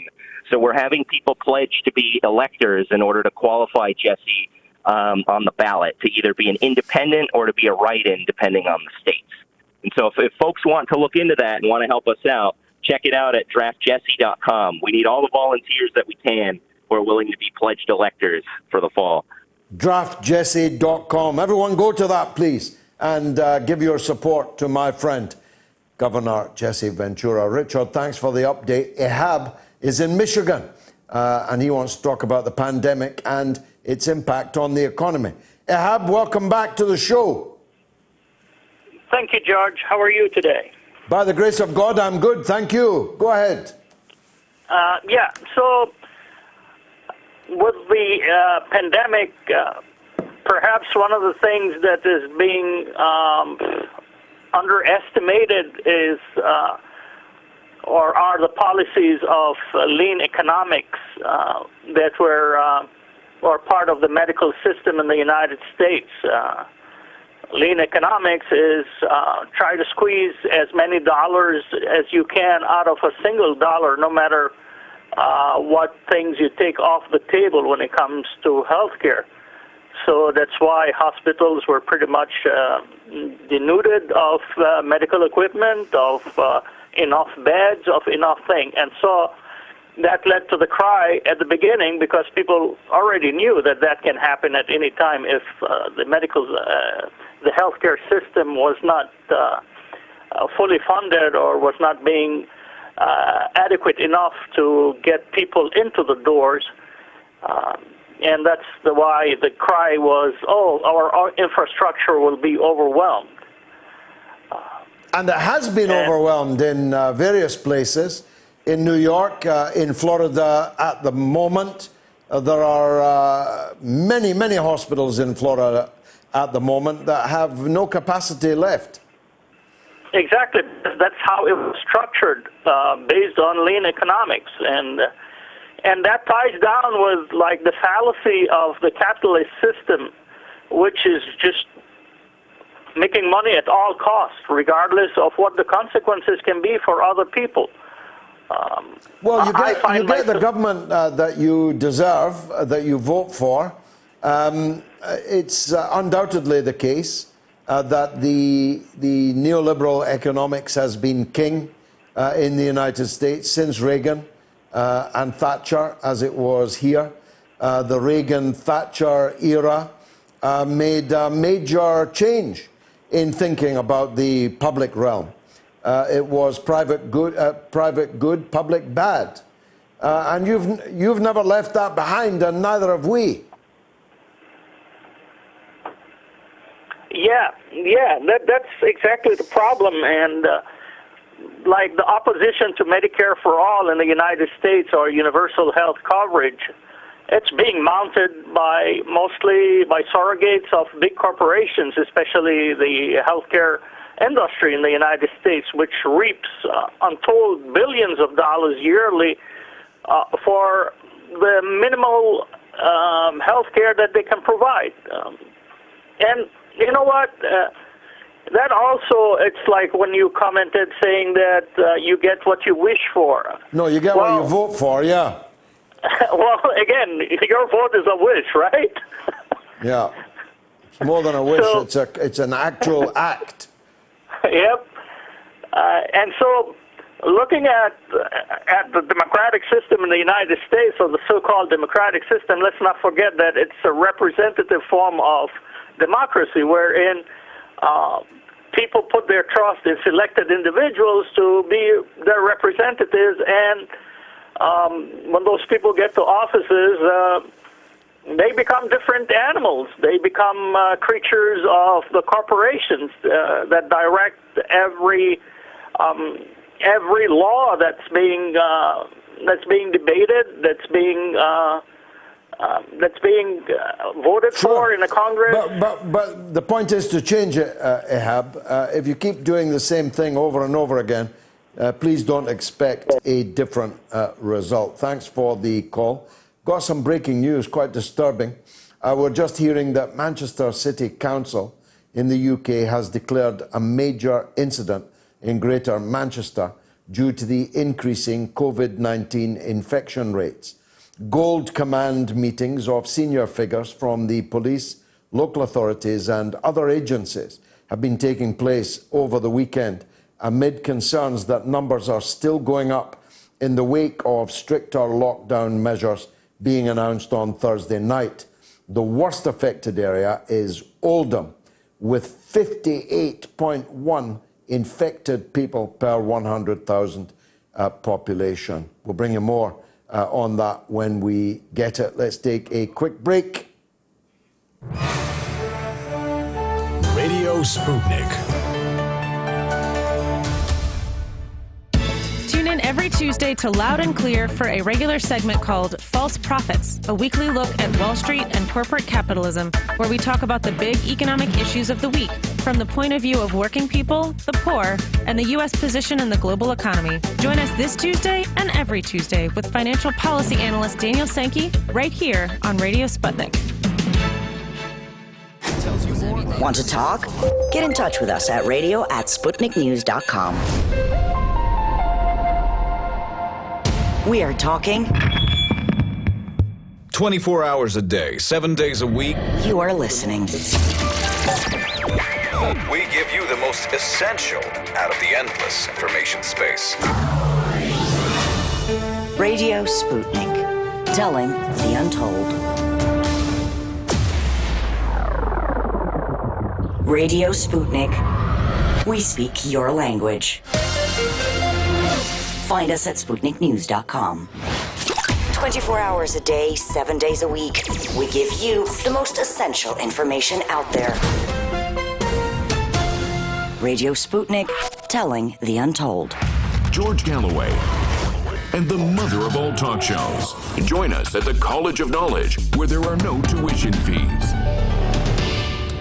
Curdy Jam says, thanks for another great show. Very pleased you mentioned Ventura at the start of the show. I'm convinced that Jesse is the right man to disrupt the corrupt two-party cartel. What exactly do you think Jesse can bring to the table if he does run? Well, we've dealt with that, but thanks. Alex says, greetings from Canada. Always look forward to your show. Thank you, Alex, and a big hello to all my friends in Canada. And on YouTube, Steph says, hydroxychloroquine. There are no severe side effects, but also no real proof of help against COVID-19. And Liz says, we were on the path to climate change. Now the world seems to be on the path to climate destruction. And Patrick says via email, your House of Lords sounds a bit like our Senate. The only difference, today's senators are theoretically elected. Well, there is another difference, Patrick. You've only got to pay for 100 of those. We have, I think, 7,000 members of the House of Lords. Perhaps our editor could check that number for me while I go to the next call, which is Michael in Minneapolis. Michael, welcome to the show.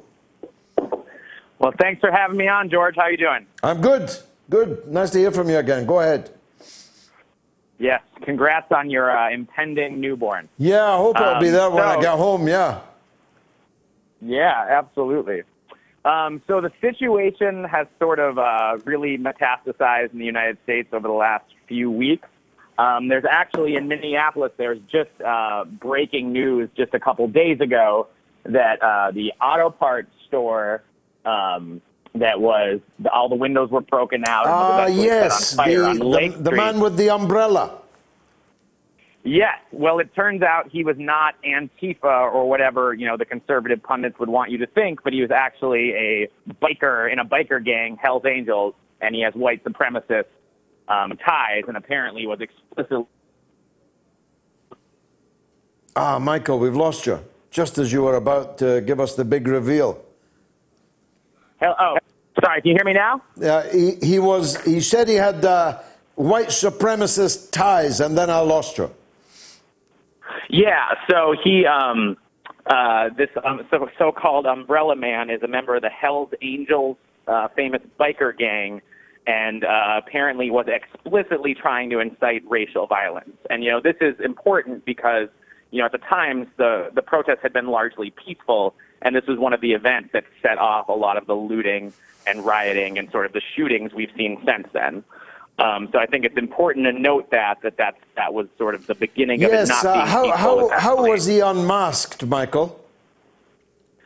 The police got a tip from someone who was a situation, I believe, is what it sounds like. Yeah, it was. They got a call in from someone who had been on the scene. It said the tip came via email, according to the Minneapolis police. So that's interesting in itself. I will say that in recent weeks, sort of the shift has sort of shifted away from Minneapolis. And what we've seen now... it's in Portland now. The Portland, Oregon is a war zone. Yes, so Portland is on day 66 of consecutive large-scale protests every night. And what we've seen, I think that's interesting, is that you've started to see people who were sort of on the fence before, people who are not traditional activists, are getting a lot more involved. So first you saw the so-called wall of moms, and all these sort of, city-dwelling and suburban mothers came out, and now they have like in force, and hundreds in some cases, I think up to 500 or 1,000, to help protect some of the other protesters. And even amidst as this happened, because and I think one of the things that has helped get people, like the so-called wall of moms, who are not your normal activists out in the streets, is the way Trump has sent in essentially. I don't know if you want to call it Gestapo or what, but that would be federal agents. That would be too strong, but they are undoubtedly militarizing the situation. Yeah. Yes. So he sent in federal agents, and they are picking up and arresting people in unmarked vans, taking them places, interrogating them, saying that and even telling them that they will only free them if they promise not to partake in any future protests. Now, this is a really interesting dynamic because, the mayor of Portland, Ted Wheeler, has been very vocal in saying, I want Trump and the feds out. I don't want them to be here. They don't have any right to be, come in and use, use pepper spray and other, chemical methods to disperse the crowds. But at the same time, as soon as the feds actually left, the Portland police, directed by Ted Wheeler, have gone right back to pepper spraying, to gassing essentially protesters. How is all this playing, Michael, politically? Does this strengthen Trump's law and order posture and give him more votes, or does it assist Joe Biden? Well, I think sort of to your point, I think what Trump thinks he's doing is I think he thinks he's running as Richard Nixon in 1968 running for law and order. Well, that worked. I think that's the strategy. I don't think it will work because, like I said to you earlier, Nixon won a landslide. Nixon won a landslide, didn't he? Yes, he did, and that was after many years of unrest, not just a few. But not just, not even one as we are in now. But I also think that, you've seen public opinion because you see police brutalizing people on social media all the time and also in the regular media. Like I said, you've got people like all these moms in Portland and all these, peaceful veterans, and you can see them coming out and getting brutalized. And so I think public opinion is sort of swaying more towards the protesters a little bit and away from the police. Obviously, it's still very mixed, because it's a very diverse country and it's a very hot-button issue.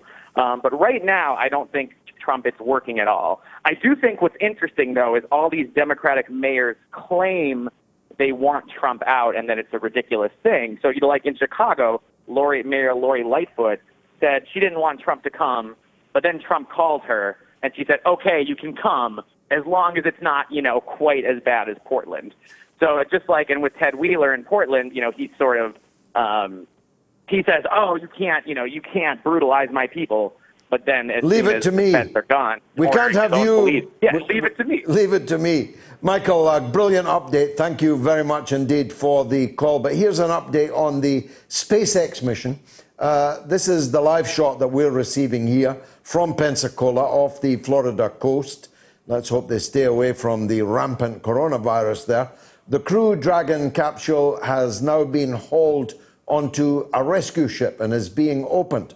And Bob Behnken and Doug Hurley are about to be seen for the first time.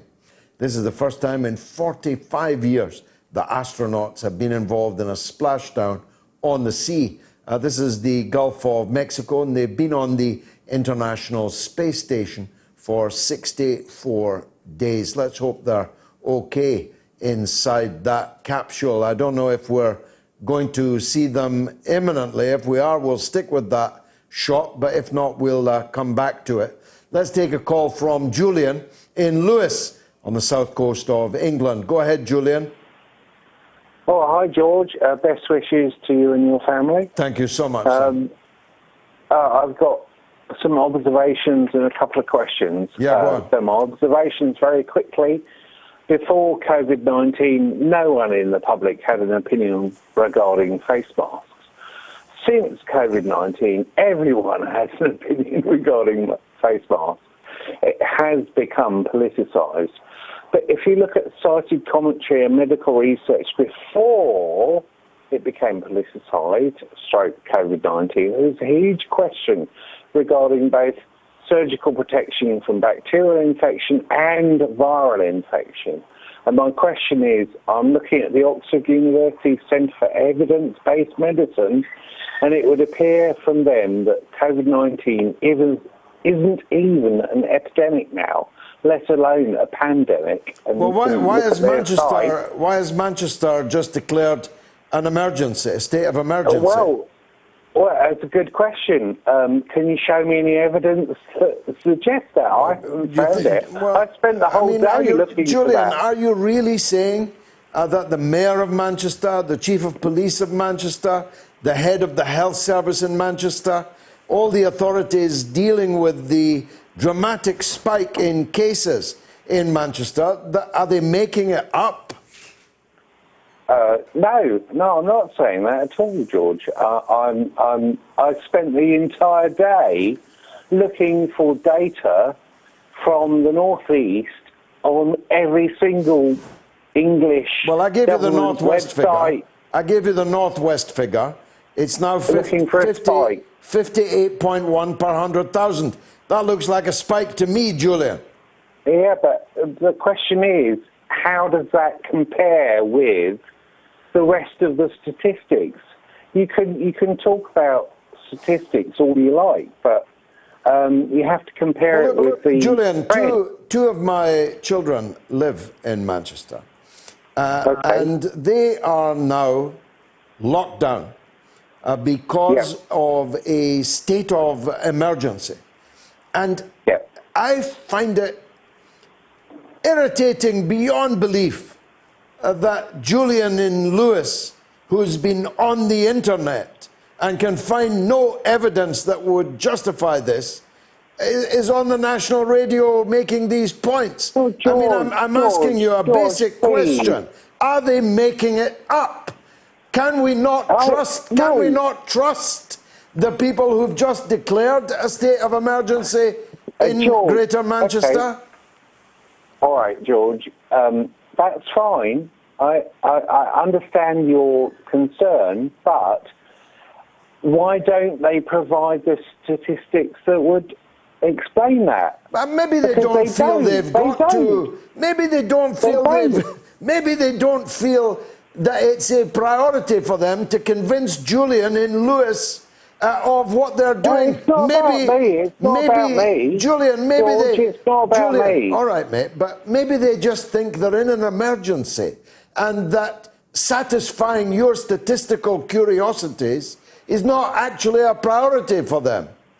I've got a choice, it's not Julian. Julian, I've got a choice. It's not about me. It's not about me. Julian, I've got a choice. It's about the numbers. Yeah, I'm looking at the. I've got a choice. Oxford University Centre for Evidence-Based Medicine. Yeah, I'm good for looking you. at all Good for you. sorts of sites. Well, do we trust them or not? Well, I trust the people running the health service in Greater Manchester. I have no choice but to trust them. I can believe you or I can believe them. And frankly, I believe them. All right, then. Oh, no, you don't take truth from me. I'm just trying to find out what's going on, that's all. Well, that's all I'm asking. Let's let the people who are running the now, from this evening, breaking news, state of emergency in Greater Manchester. Let's have a bit of trust in them. That's all I'm saying. Julian, thanks, as always, for the argument. Here's poll number 2. Should the senior Tory MP arrested over rape claims be suspended? A, yes. B, no. C, be named. You can vote now on my Twitter feed. There you go. That's a controversial one, at least in some quarters. Here's an email. Roger, if COVID-19 causes a large increase in unemployment, would a reduction in the retirement age be considered to free up jobs for the younger generation, which would also protect the older generation? And on YouTube, Barry says, every shop I've been in for the past 2 days, nobody was wearing a face mask, and the staff said nothing. Well, every shop I've been in, they were wearing face masks. Where were you, Barry? And Syndicate says, Portland police have been attacking protesters way before Bunker Boys stormtroopers showed up. And Roger on Facebook says, thanks so much for awakening our eyes and the eyes of numerous people misled by US propaganda. Honestly, I think the American people deserve a better president. And Jennifer says, the problem is people who call out corruption seem to end up dead. Alison says, the House of Lords needs disbanding. It's just an old boys club which has no real purpose anymore. There's a few old girls in it now too, Alison. Let's hear from Julian in London on Hiroshima. Go ahead, Julian. Hello, George. It's another Julian. We're a bit like buses. You wait for one Julian, and 3 come along at once. Go ahead. Yeah. I'm actually on my way down to Cornwall, but I wanted to talk about Hiroshima and Dresden. These were 2 cities that were absolutely demolished by the Allies, and people question whether it was necessary or not. But Germany and Japan went on to do very well in the second half of the 20th century. But why have the other countries that have been defeated by the Western powers never done as well as Japan and Germany? Why could that be? That's a good question. Time doesn't allow me to adumbrate too widely on it, but it is galling, to say the least, to me at least, someone of my age, my generation, that the 2 countries which launched fascist aggression, let's not forget that. It was Japan that attacked the United States of America, not the other way around. And it was Germany that launched its attack on its neighbours and caused the great cataclysm of the Second World War and cost the lives of almost uncountable scores of millions of people. And yet both were actually endlessly rewarded by the United States at the end of the war. Both Japan and Germany were built up by Western capital to be the highly successful capitalist economies that they subsequently became. Germany did not have to invade us. It already dominates us. It dominates the European continent economically, and Japan was, until comparatively recently, until the rise of China, Japan was the dominant economy in Asia. Maybe they have tried with places like Iraq, Libya, Afghanistan, or maybe it's that they are still fighting there, really. These wars have not yet ended, Julian. Maybe that's why there has been no attempt at a Marshall Plan for these countries, because these countries have never accepted defeat. What say you? Well, that's a good point. Yeah, the struggle continues. The other mystery is that we seem to forgive the Japanese much more quickly than the Germans, but maybe that's just the football well, that's fans. a good point. I have never forgiven them. I watched a wonderful program the other day. I think it's called Journeys with My Father. A young British comedian journeys out with his father, a former theatrical agent, and they go to the bridge on the River Kwai, which I had thought actually was fictional, but turns out to be real, and was the subject of a very important war film with Alec Guinness. I have never forgiven them, and a late friend of mine had a Japanese car dealership in Kent, one of the biggest in the south of England. And he told me that he used to look at the TV schedule with a sinking feeling every Christmas, because he knew that if the bridge over the River Kwai was on the TV over Christmas, his sales of Japanese cars would be in the toilet for the first month of the year. So I'm not sure we really have forgiven them. I haven't, anyway. Well said, George. Thanks, maybe Julian. we'll all be driving Iraqi cars one day. Cheers. Well, maybe. God bless you. Safe journey. Let's get the news with Jamie Lowe. Curious about our curriculum? Have something to say? Then call us now to join the debate on the mother of all talk shows with George Galloway. Tune in every Tuesday to Loud and Clear for a regular segment called False Prophets, a weekly look at Wall Street and corporate capitalism, where we talk about the big economic issues of the week from the point of view of working people, the poor, and the U.S. position in the global economy. Join us this Tuesday and every Tuesday with financial policy analyst Daniel Sankey right here on Radio Sputnik. It's time to double down with Max and Stacy. Yeah, double down. We're talking markets, finance, business, economics, ka-ching, bling, just about everything money related on Sputnik. It's called Double Down. We're asking, are dead cats bouncing or have fundamentals changed? That's this week on Double Down.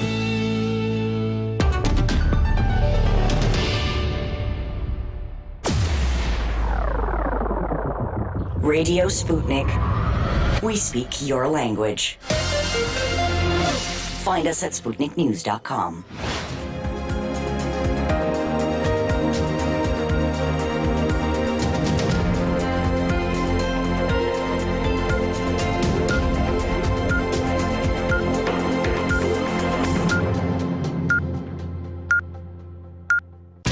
Radio Sputnik News.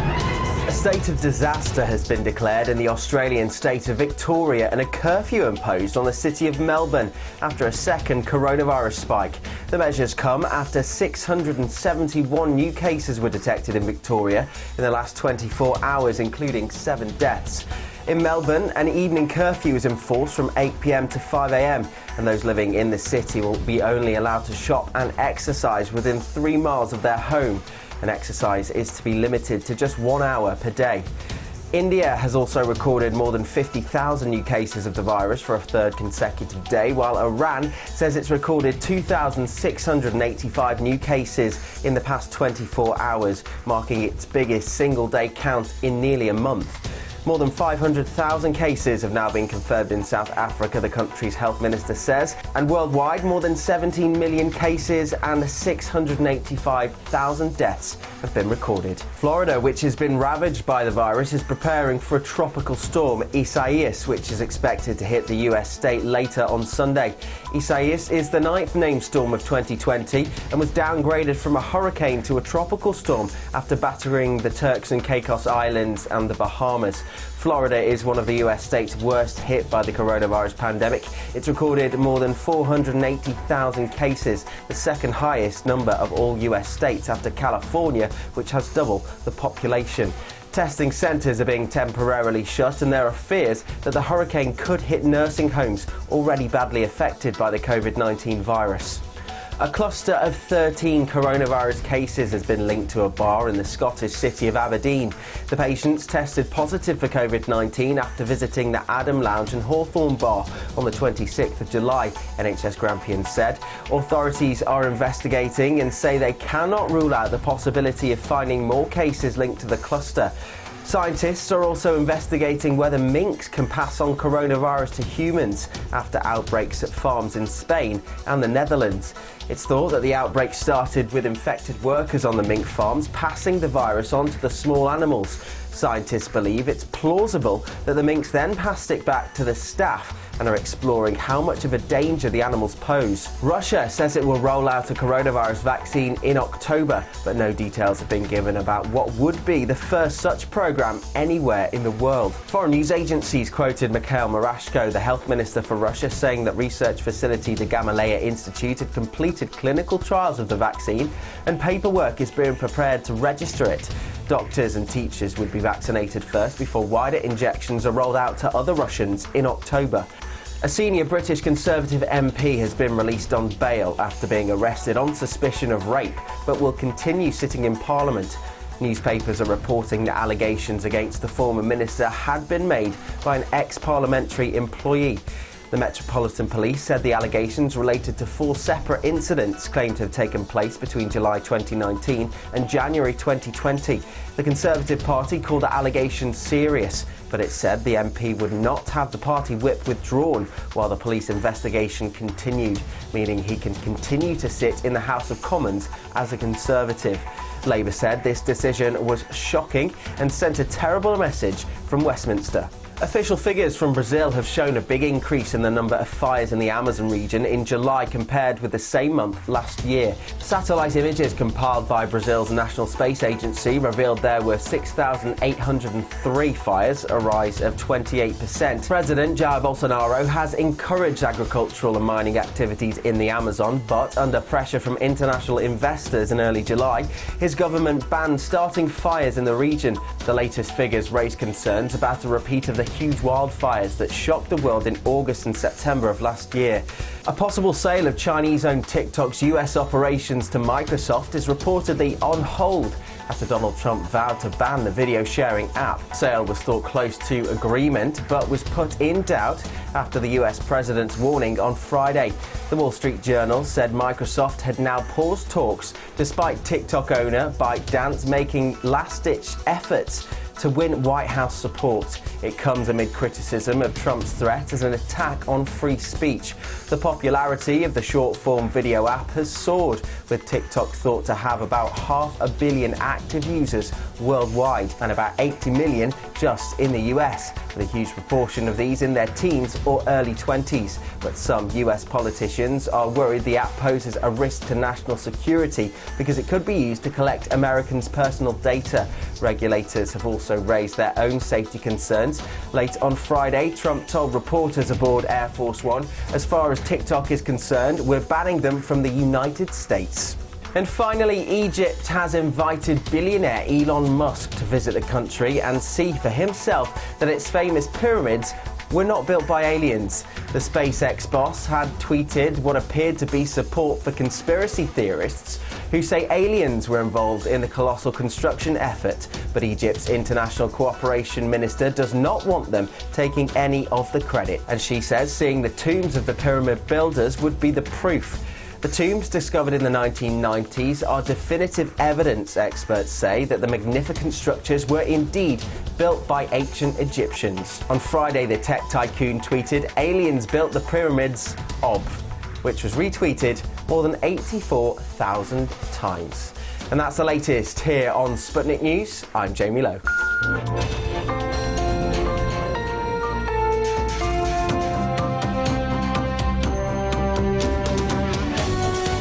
You're listening to Radio Sputnik.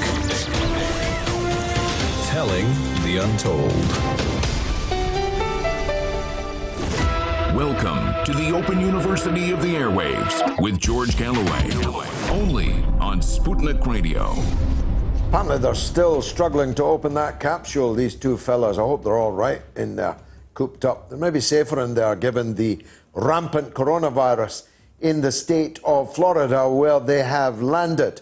I'm very concerned about the emergency that now exists in Greater Manchester. I'll be talking to our own Moats medic, Dr. Ranjeet Brar, about that in a minute. But the second poll has gone off like a rocket. Should the senior Tory MP, allegedly arrested over rape claims, be suspended?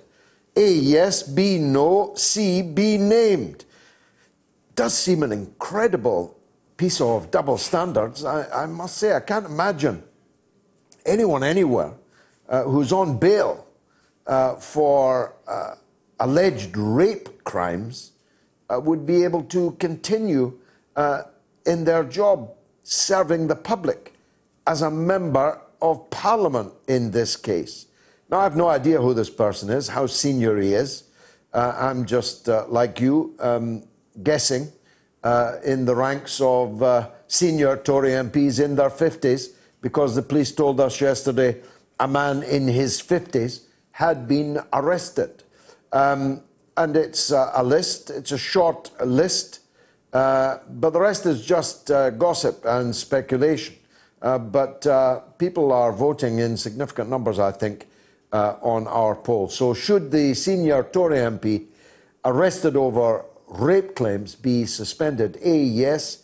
B, no. C, be named.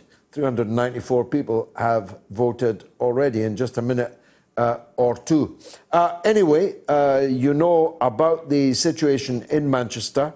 We know about the situation in Florida from the news that you've just heard.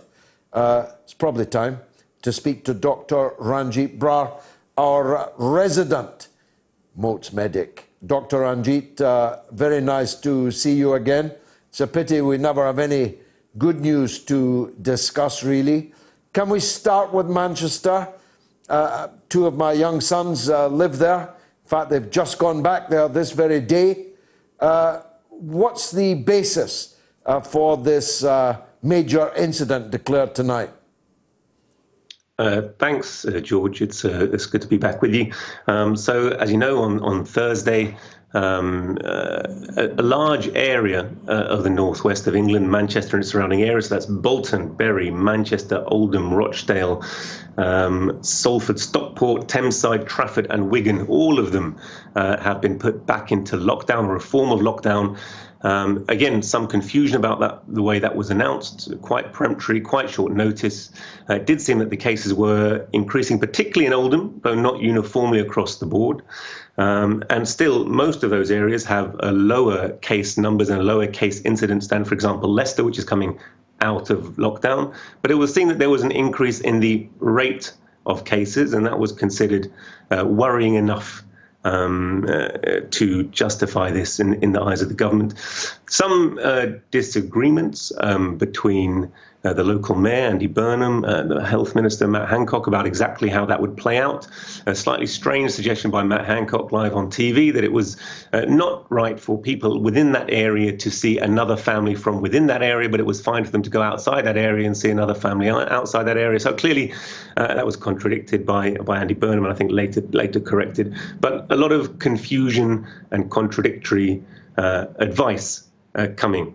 That has characterized the last 6 months, really, hasn't it, Doctor? It has, and that's partly due to dissension and division within the government, and partly because of the way in which information is spread and disseminated. But it's certainly true to say that if you look overall, so if we look at this pandemic and take a step back and look at the world numbers, since we spoke 1 week ago, George, a further 2 million cases, and these are test-proven cases, have been shown to exist in the world, and a further 40,000 deaths. In the world, there are now more than 18,000 test-proven cases and 670,000 deaths. In the United States, that's 4.7 million. But other countries like Brazil are coming up with 2.7 million. India, 1.75 million. South Africa this week has had a massive increase and now showing more than 500,000. And South Africa, a country of comparable size, slightly smaller in population to the United Kingdom. So this on a world scale throughout Africa now, throughout Southern America, throughout the United States, in many parts of Europe still, this is a pandemic which is very far from going away. Looking at the ONS survey data, which is a bit, it's based on the random testing of a large number of participating families, about 30,000 individuals involved in that testing.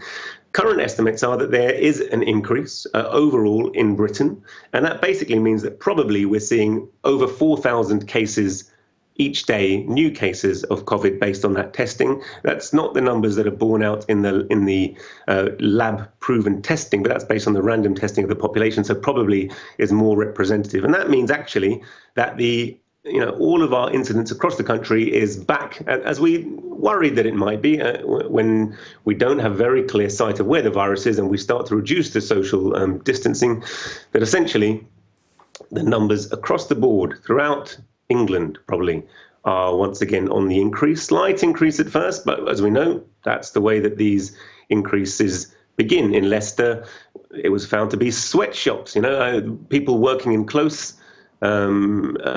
proximity for really less than half the minimum wage, almost semi-slavery conditions. But nevertheless, people working in very close proximity were responsible for outbreaks. In the Northwest situation, I think it's principally driven by families.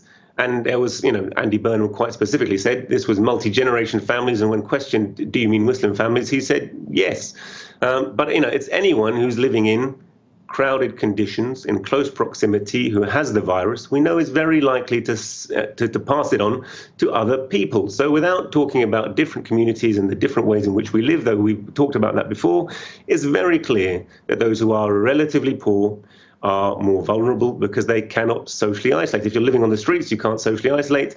If you're sofa surfing on someone's home, you can't socially isolate. If you're in a job that forces you to go and stack shelves in Tesco for 12 hours a day in close proximity to large numbers of customers, you can't socially isolate. If you're driving a bus, you can't socially isolate. If you're working in a hospital, it's hard for you to have those measures, though you probably have the best access to PPE, inadequate as that has been. So there are a huge number of people who cannot isolate from the condition. So, what we should have learned, and perhaps it's boring to say the same thing again and again from China, was that the very effective way that they managed to keep their infection levels so low, less than 0.05% of their population, was by very widespread mass testing of the general population, symptomatic or asymptomatic, in the areas which were seen to be effective, and that way having a very good sight of exactly who has the virus, of isolating those people not at their own homes but socially, where they could be taken care of, escalated to higher levels of care if they need to,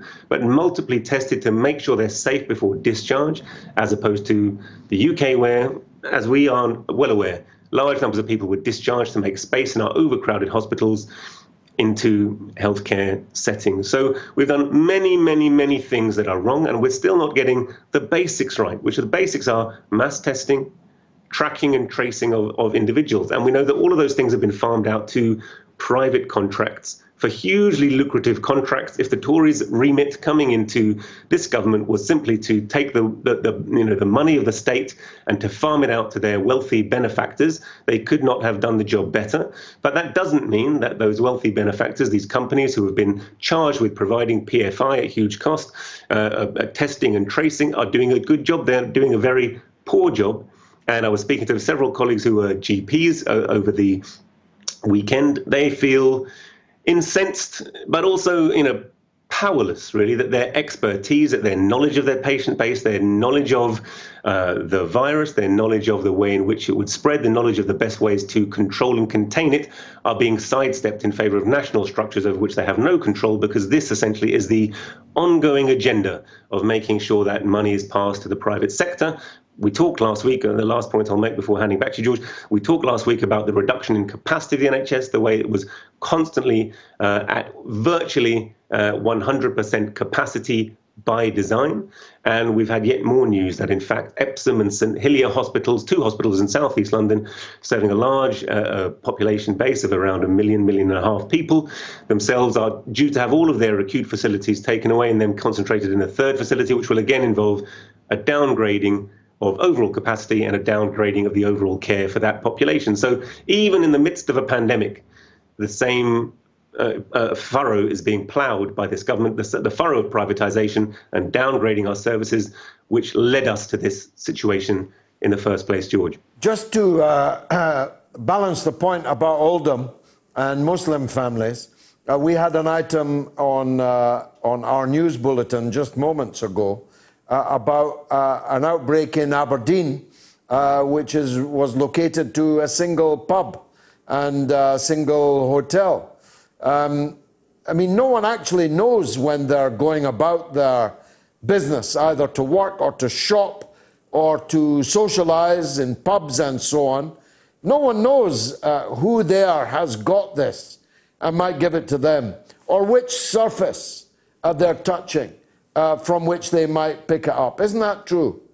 It's absolutely true, and it shows you how poor so many of the protocols that we're trying to put in place. The travel industry are frantically trying to reopen, all of their tourist destinations. They're having a lot of difficulties with that. But some of the protocols you're being asked to follow, to have one COVID swab test within 2 weeks of traveling at great personal expense, greater expense than the ticket. But essentially, it's meaningless, George. If you've had a test 2 weeks ago, in that 2 week time before you take the flight, no one can say you have or haven't, contracted COVID. And as a kind of proof of that, United States, as we know, has got mass pandemic, really running out of control. There was a paper that my wife read to me just as I was driving today. It was from the United States CDC Journal. And it was a study of their holiday camp system. As you know, they have very long holidays in the United States, 3 months. But the parents, workers, have very little holidays, sometimes as little as 2 weeks. So, as we know, 52 million are unemployed now. But those who are lucky enough to be in a job have very little in the way of holiday break. And they get over this by actually sending their children almost routinely to holiday camps, so for periods away with other children. There was a holiday camp in Georgia, which had, I think, around 15,000 young children. All of them had COVID swabs, as well as the staff, prior to going there. 1 week into having the camp, someone came down with a fever and symptoms. They were diagnosed as being COVID, and it was rapidly established that actually ultimately the whole camp was tested, that more than 44% of that entire camp had got COVID. So without very regular mass testing, it's impossible when it's rife in the community to know who has and who hasn't got it. And yes, unquestionably, there have been instances of COVID spreading from pubs, COVID spreading in workplaces where people can't socially distance, abattoirs, sweatshops, but it's always, certain insinuations are made. I mean, in India, it's very common that they're talking about spreading from mosques, spreading from the Muslim community, because that fits with the political agenda of the Modi government. Here, you'd like to think that we've moved beyond that point, but there's a subculture which is very much likes to have a scapegoat and someone to blame who's a soft target. I don't accept that one particular part of the community is to blame. If I was going to point the finger at one particular part of the community, really, it would be the government, the governmental response, the lack of, placing adequate measures in a timely fashion. We had months. There's a lot of it is being made out of this alleged 1 week delay that China may have had between convincing themselves that this was a virus which spread from person to person when they first identified it and notifying the world. Is really negligible. We've had months of delay and prevarication when it's quite clear that the overall strategy of our government was, and probably remains, herd immunity. They talked about not letting the NHS become overwhelmed. So what they want is a slow burn of steady infections where people get the infection and then hopefully generate some kind of immunity. But that means we will have that very large number of predicted deaths, which caused such panic and kind of debate at the beginning of our first lockdown. But they'll happen slowly. And sure enough, if you look this week, we have had again more than 400, perhaps 450 deaths. Our R rate is coming back up, probably is 1 or in excess of 1 in some areas. So that means it's staying at a steady state. And the signs are that across the board, all across the country, the rate of infection is increasing. And then if you look again at the ONS antibody survey. Now, the antibody is slightly equivocal because we've seen studies that show that after 3 or 4 months, if you retest someone who's had COVID, there have been instances in which that becomes negative. So we're not absolutely sure how long the antibodies stay around. But at the moment, it's our best idea of who has had COVID and who hasn't. If you have an antibody test and it's positive, it indicates you've had COVID. And based on their survey now on a large number of households, I think I haven't got the exact numbers. As I recall, it was about 40,000 households surveyed. Currently, the thinking is that there's only 6.5% of the population who have had COVID. So there's still a long way to go. And the last bit of news, perhaps, which is very worrying, is that as furlough is basically wound down, we know there have been 2 million people who are considered very high risk, 600,000 of them who generally work, who have been asked to shield. Now, those 600,000 considered very high risk, once their furlough is removed, it's extremely likely that if they don't return to work, they'll lose their job. So they'll be under tremendous personal economic pressure to put themselves on the line at a time when we know the R rate's increasing, infection rates are increasing, and what are they to do? We talked about this as a compromise between the economy and safeguarding health. It doesn't have to be that way, George. We know 330 billion was gifted to business in this furlough scheme, but as they're throwing these people really back into a high-risk situation, there's talk of giving 750 million to charity. 750 million sounds like a lot of money. When Captain Tom marches and raises 20, 30 million, it sounds like a lot of money. But compared to the economic cost of life of hundreds of thousands and millions of people, it's a drop in the ocean. And quite clearly, the relief of this government is all aimed at business. It's all aimed at their cronies, at looking after their friends in the city, and looking after the private contractors who are eager for contracts. And it's not aimed at looking after the common working class of this country. And it's for that reason that the common working class are skeptical of the entire rationale behind all of the actions of the government, and find themselves questioning even whether the virus exists and how they're being toyed with, how their lives are being played with in this way, George. Finally, and I'm grateful for your time, Doctor, 2 questions I was asked to ask you. Does hydroxychloroquine work treating the virus? And is doxycycline effective in treating post-COVID patients?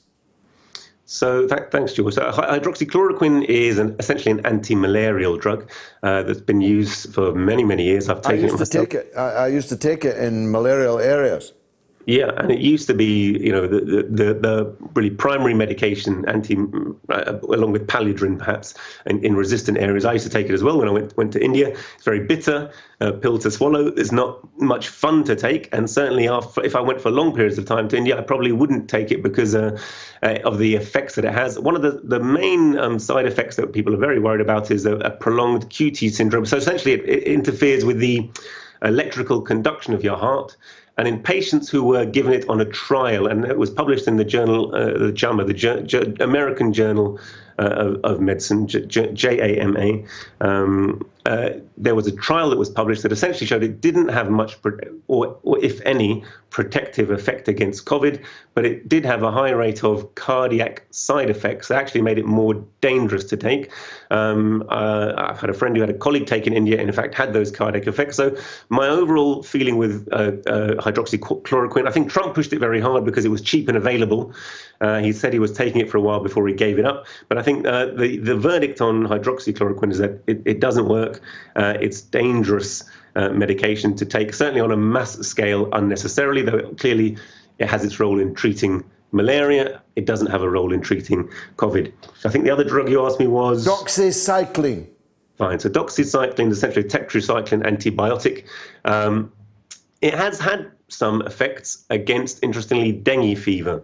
So it interferes. It's not just purely an antibiotic that works against bacteria. It can affect protein synthesis of some viruses. So I think there's been speculation that it might be a drug to use. I have not seen any trial or any evidence showing that it is effective against COVID. I have seen a couple of letters indicating that it might be worth trying, perhaps taken as a prophylactic, but it's at this stage purely theoretical and speculative and hasn't been proven. So I don't think at this stage there's any evidence to suggest that it's effective either, George. Well, we'll keep asking you these things because you are the highly respected Moats Medic. Thank you very much indeed. Dr. Ranjeet Brar, who has been with us right from the beginning of this crisis, and no doubt the crisis has some distance still to run.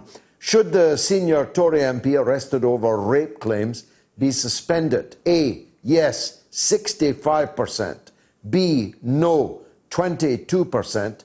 And C, be named, 13%. You can vote now on my Twitter feed. It'd be interesting why people think they should not be suspended. 22% of you so far, almost a quarter. John says, suspended, you'll probably get promoted. And Ellen says, people are innocent until proven guilty. At this stage, there's not even a charge, just an accusation, which the police will investigate. It is wholly unfair to suspend someone at this stage. People want to destroy this guy on the basis of accusation alone. Stalinist dream. And Paul says you can't suspend the Prime Minister. Well, it's definitely not the Prime Minister because he's not in his 50s. And Joe says maybe he was named in Epstein's little black book. Keep up the great work, George. And Alex says unless there is evidence to proceed with a prosecution, then no, the law needs to apply to all without prejudice. And John says no. 1, he hasn't yet been charged. 2, it would likely reveal the identity of his alleged victim. And Dennis says, simply put, in any other organisation, other than the royal family, obviously, he would have been suspended. Well, actually, Prince Andrew has more or less been suspended. And Frank on YouTube says, if you take the COVID vaccine, why worry about those who don't? You're safe. Well, that is, of course, debatable. Let me take a quick break, and then it's your turn on calls. Radio Sputnik.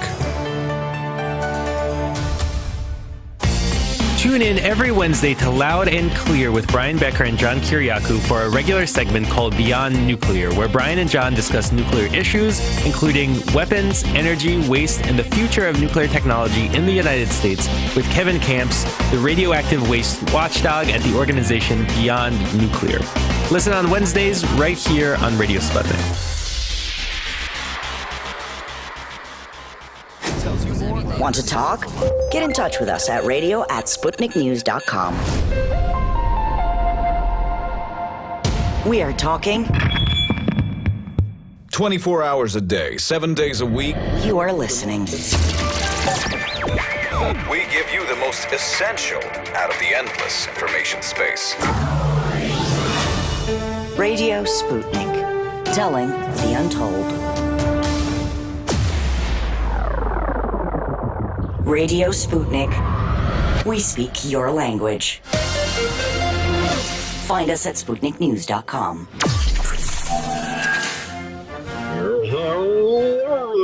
Hello, America.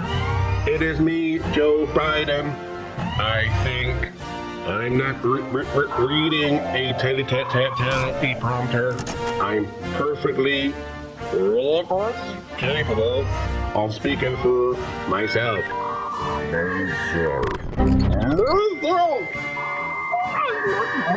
Myself. Radio Sputnik. George Galloway and the mother of all talk shows. Join us at the College of Knowledge, where there are no tuition fees. My apologies, the Prime Minister is in fact 56, he just doesn't look it, but it is definitively not the Prime Minister.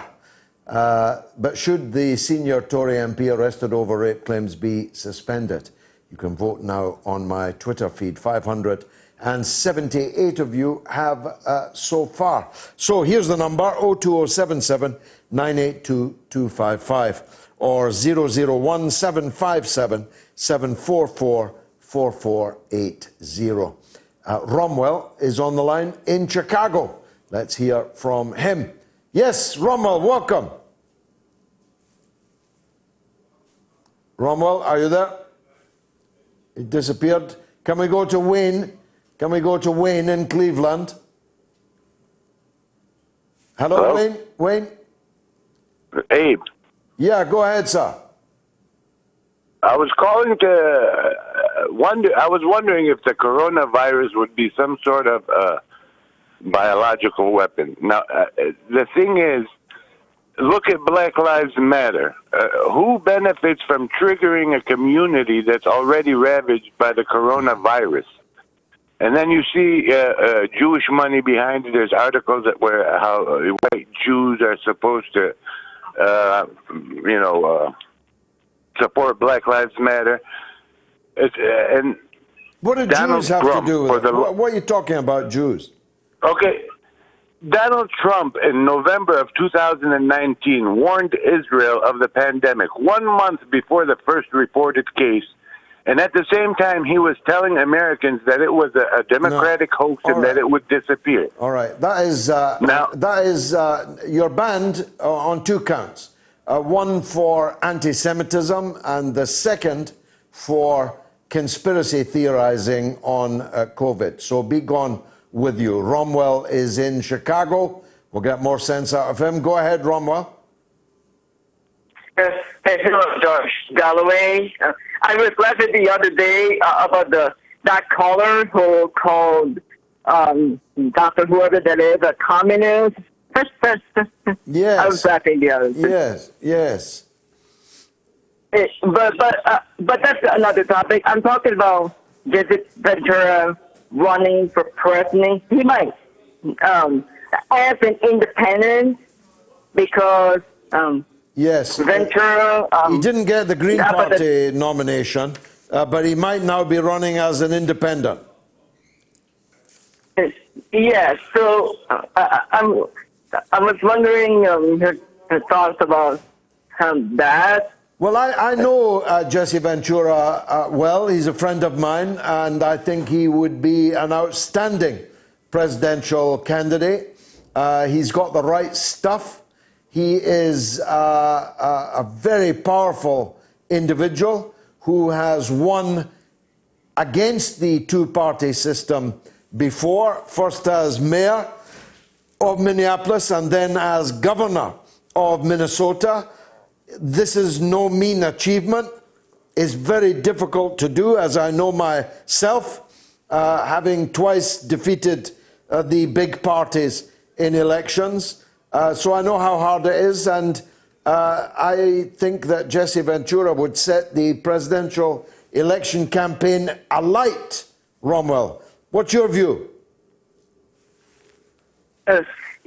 Yeah, I'd love to see Ventura winning against both Biden and Trump, because I have a friend who hates Donald Trump, and it's through their feelings. But I have a feeling that Biden will speaking calmly, especially, will take us to the war. So I take Ventura. Me too. Even though he's actually the only one of them who has actually been in a war and is a special forces soldier, veteran, no less. Thanks, Romwell. Just because of the hour, I need to race on. Ian in Hounslow is up next in London. Go ahead, Ian.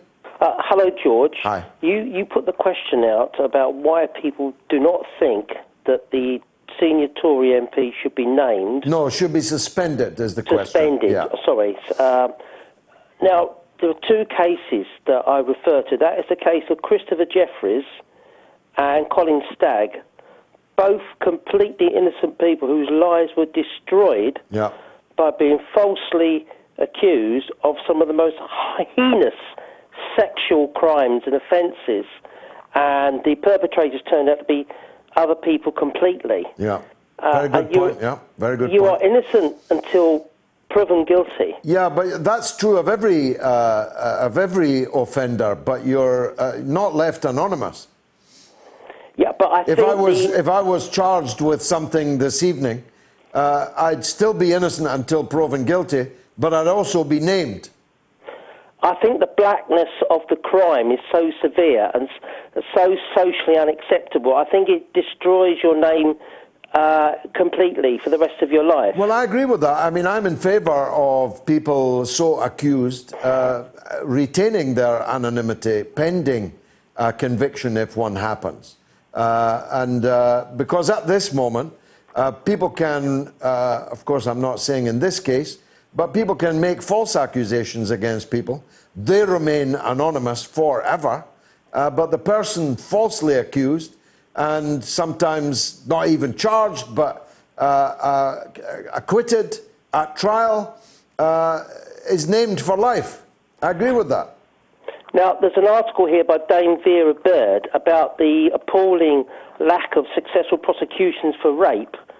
And I've actually spoke to a defence lawyer who defends such people, and she's told me that the papers are so poorly prepared by the CPS, the cases are so badly presented because the funding's been cut to the bone for austerity, that the funding for the lawyers, for the whole infrastructure to mount this prosecution has just been taken away.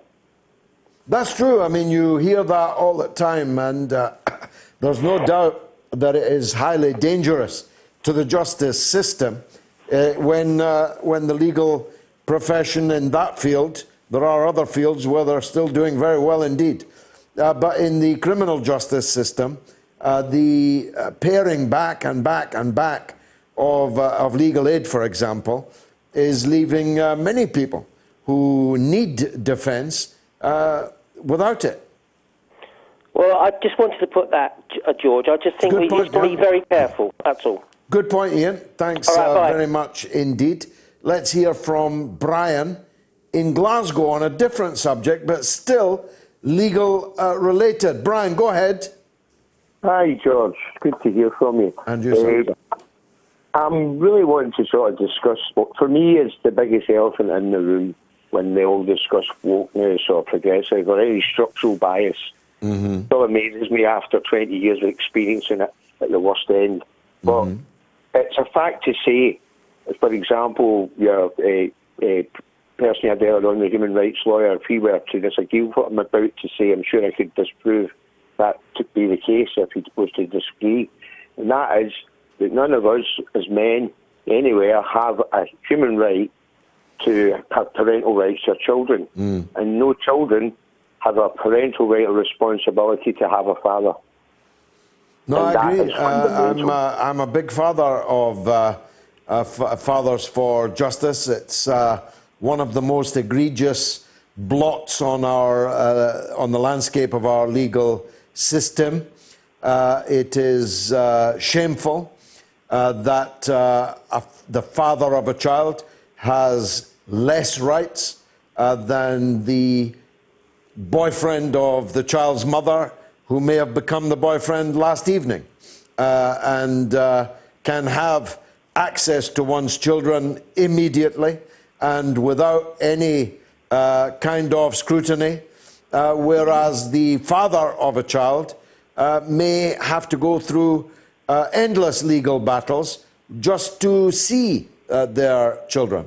And I think the epidemic of fatherlessness in our country is a major factor in criminality. It's a major factor in dysfunctionality of family life. Every child has a right to a father, and every father has not just a right but an obligation to properly be a father. What do you say?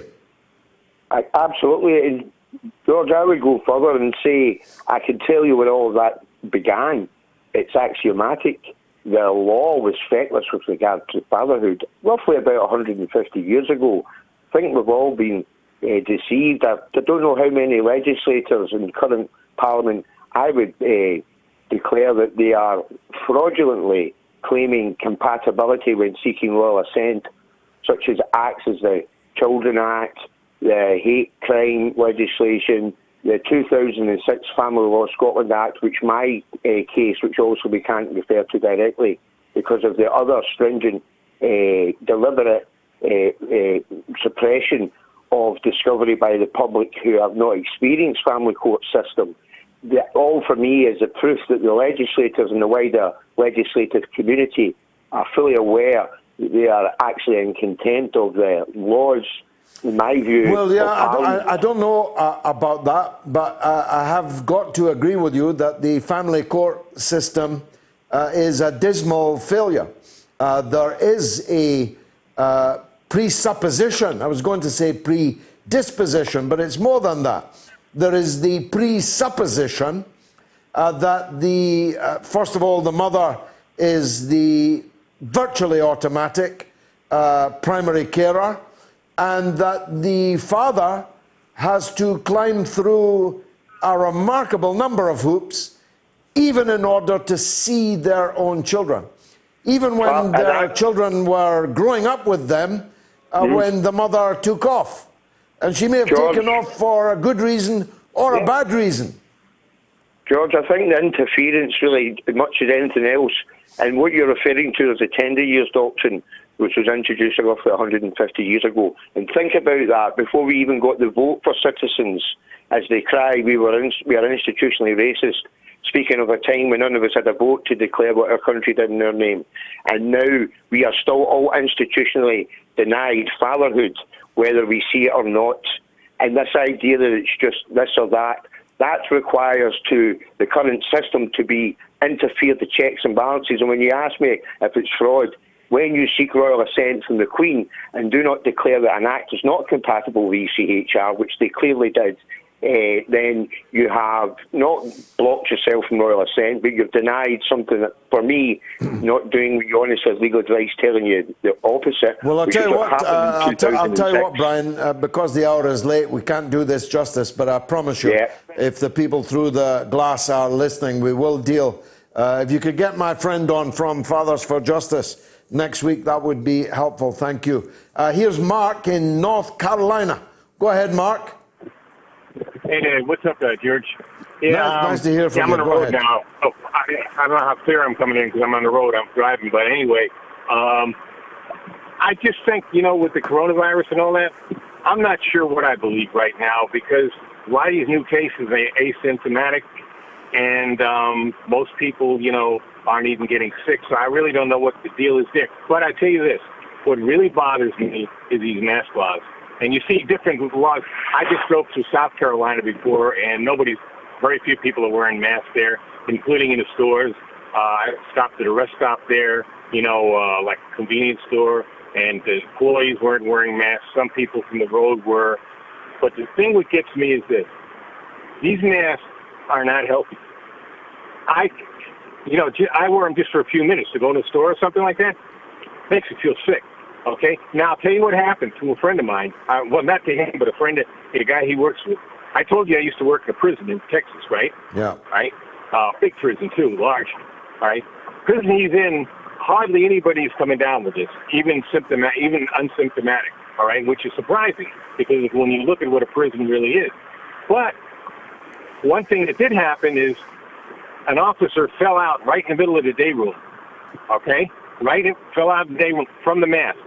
What he did, he went to the warden. He went to his doctor first. The doctor said he shouldn't be wearing a mask. The warden says, no, that's unacceptable. Everybody's got to wear a mask, or he'll be written up. So he went to the district office, and then he went to Huntsville, which is the head of the Texas Department of Criminal Justice, which really the Department of Corrections, prison, like you'd call prison officers, okay? And they said, no, he doesn't have to wear a mask, okay? So they finally, so what they finally agreed on is that he would work only outside on perimeter patrol and the tower. Well, that's a fair compromise. Mark, I wear a mask. I wear a mask all the time, and it's never made me sick. Now, it might not be protecting me 100%, 90%, 70, 60, maybe even 50, 40, 30, or 20%. But if it's protecting me at all, I'm going to keep wearing it. Thanks for the call. Darwish is in Nairobi, so we have to go there. Darwish, go ahead. Hi, George. We've never had a call from Nairobi before. Go ahead.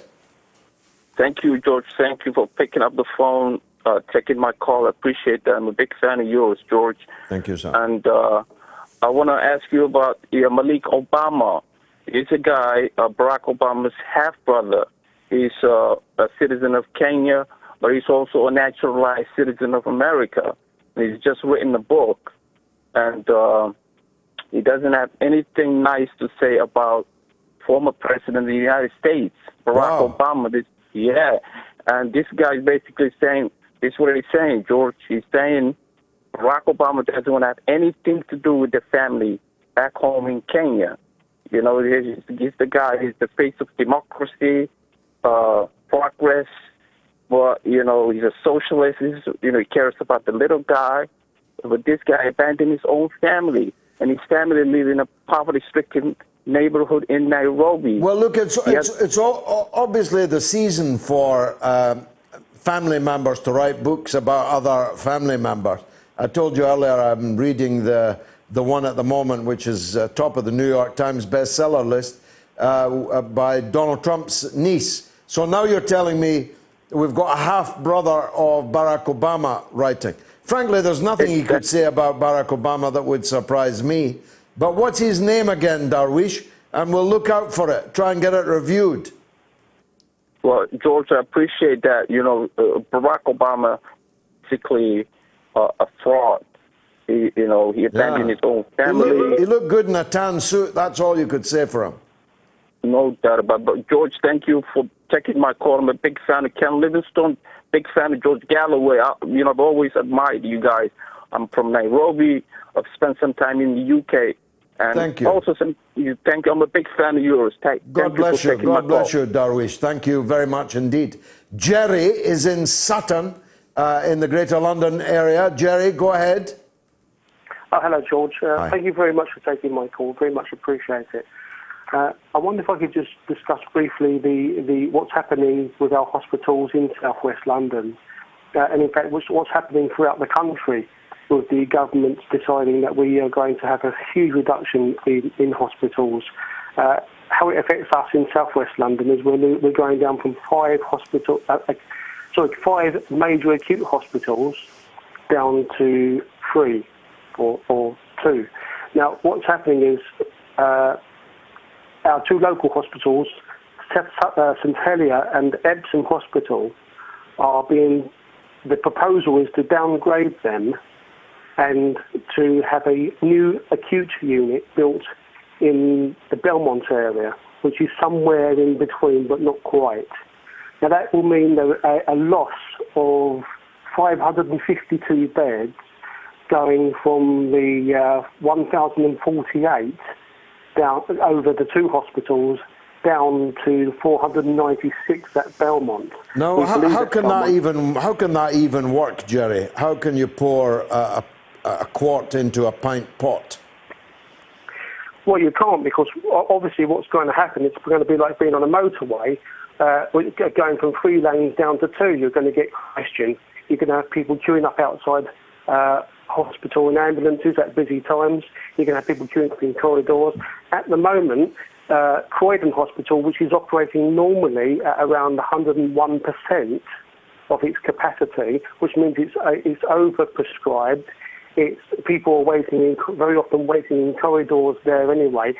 When this happens they close the A&E and they send their patients to St Helier, which means the patients that would go there are now going to have to go somewhere else when St Helier closes its doors to A&E. Incidentally, what we stand to lose are A&E, consultant-led maternity, intensive care. I'm reading from something, please excuse me.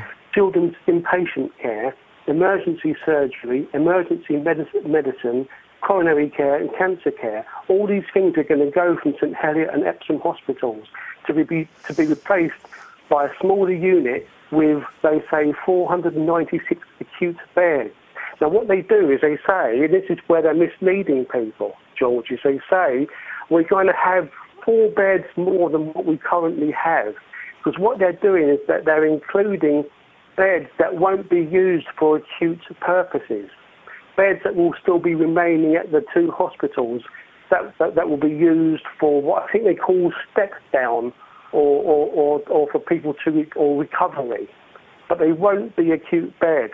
There will be a reduction. There will be a huge reduction in consultants There will be no consultant-led maternity at these places, which is a drastic cut for women that are giving birth and will now have to travel from Epsom or as far away as Merton, which also uses St Helier in many parts. And some of the parts of Merton are some of the most deprived areas. Yes, indeed. Indeed, that's true.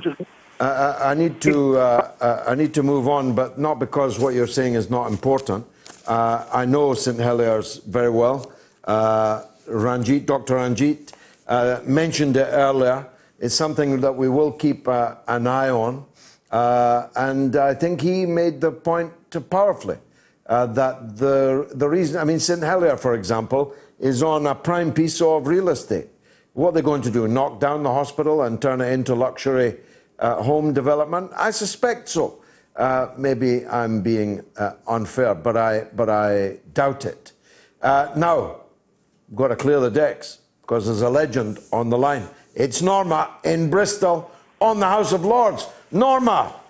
Hello, George. Now, was I unfair on the House of Lords, do you think? No, I think that, the honours list by Boris Johnson was awful.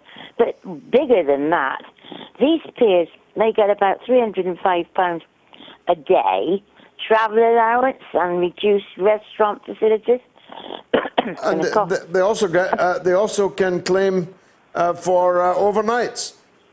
Well, I mean, the thing is, it's an honour, and you can voluntarily attend, and all I give them be a free lunch and some travel allowance. You see, many people, they wouldn't earn that in a week. And it's criminal. It's not just a quaint little organisation. And there's thousands of them, Norma. Well, it's 800. It's 800, isn't it? Yeah, but I mean, if you include all the hereditary peers who don't have votes anymore, but are more than welcome to attend, and no one could stop them attending. If they all turned up, you simply the walls would burst. You couldn't get them all in. Yeah, but it's just obscene, really, the amount of money. I really don't like it. But the other thing, George, very quickly, is that, the nuclear weapons, and the man told us about the different things, the professor. But I am pushing campaign for nuclear disarmament because they try so hard to educate people, and they're given very little media coverage. And all we hear is just more money for more weapons of mass destruction. And, Well, I've got to tell you, it's a melancholy duty that we did invite the Campaign for Nuclear Disarmament, CND, but they refused to come on the show. They refused to come on the show because I had voted once for Nigel Farage and his Brexit party. This is a campaign fighting against nuclear weapons that ought to be accepting anybody that wants to make the case against nuclear weapons. They refused to come on this show. That's why we had to get Dr. Boyle from the United States of America. So shame on CND. Shame on them. They've betrayed all the activists in the country. Shame on them. They've betrayed the victims of nuclear war and potential victims. I'm like you, Norma. I've done a lot over the years for CND, but nothing further, I'm afraid. I'll support the campaign, but not their campaign. Yeah. Just one funny little story, George. Yeah. Have I got time? Yeah. I had this follower last night on my Twitter account, and she was a porn star. So I thought, well, I've no interest in you. So I got a friend, another follower, who just showed me how to block her. But I thought that was really funny. Why would a porn star be interested in my Twitter account? The whole country, indeed, the whole world, is following this show. And you are a central pillar of this show. You are the last of the legends. We've either banned or lost our other legends. They may have passed on to the mother of all talk shows in the sky, but you're still standing Norma, thee and me. And long may it continue. God bless you, and keep your account blocked from any porn stars. Well, it's been marvelous for me. I hope it was for you. I do hope that you are buying my debut novel, by the way, which is available on Amazon and all good sites like that. You can even get it directly from me, and I will sign it. It's a story of World War II that might well have been. If you're watching The Plot Against America on Sky Atlantic, you'll get the kind of drift. See you next week at the same time, same place.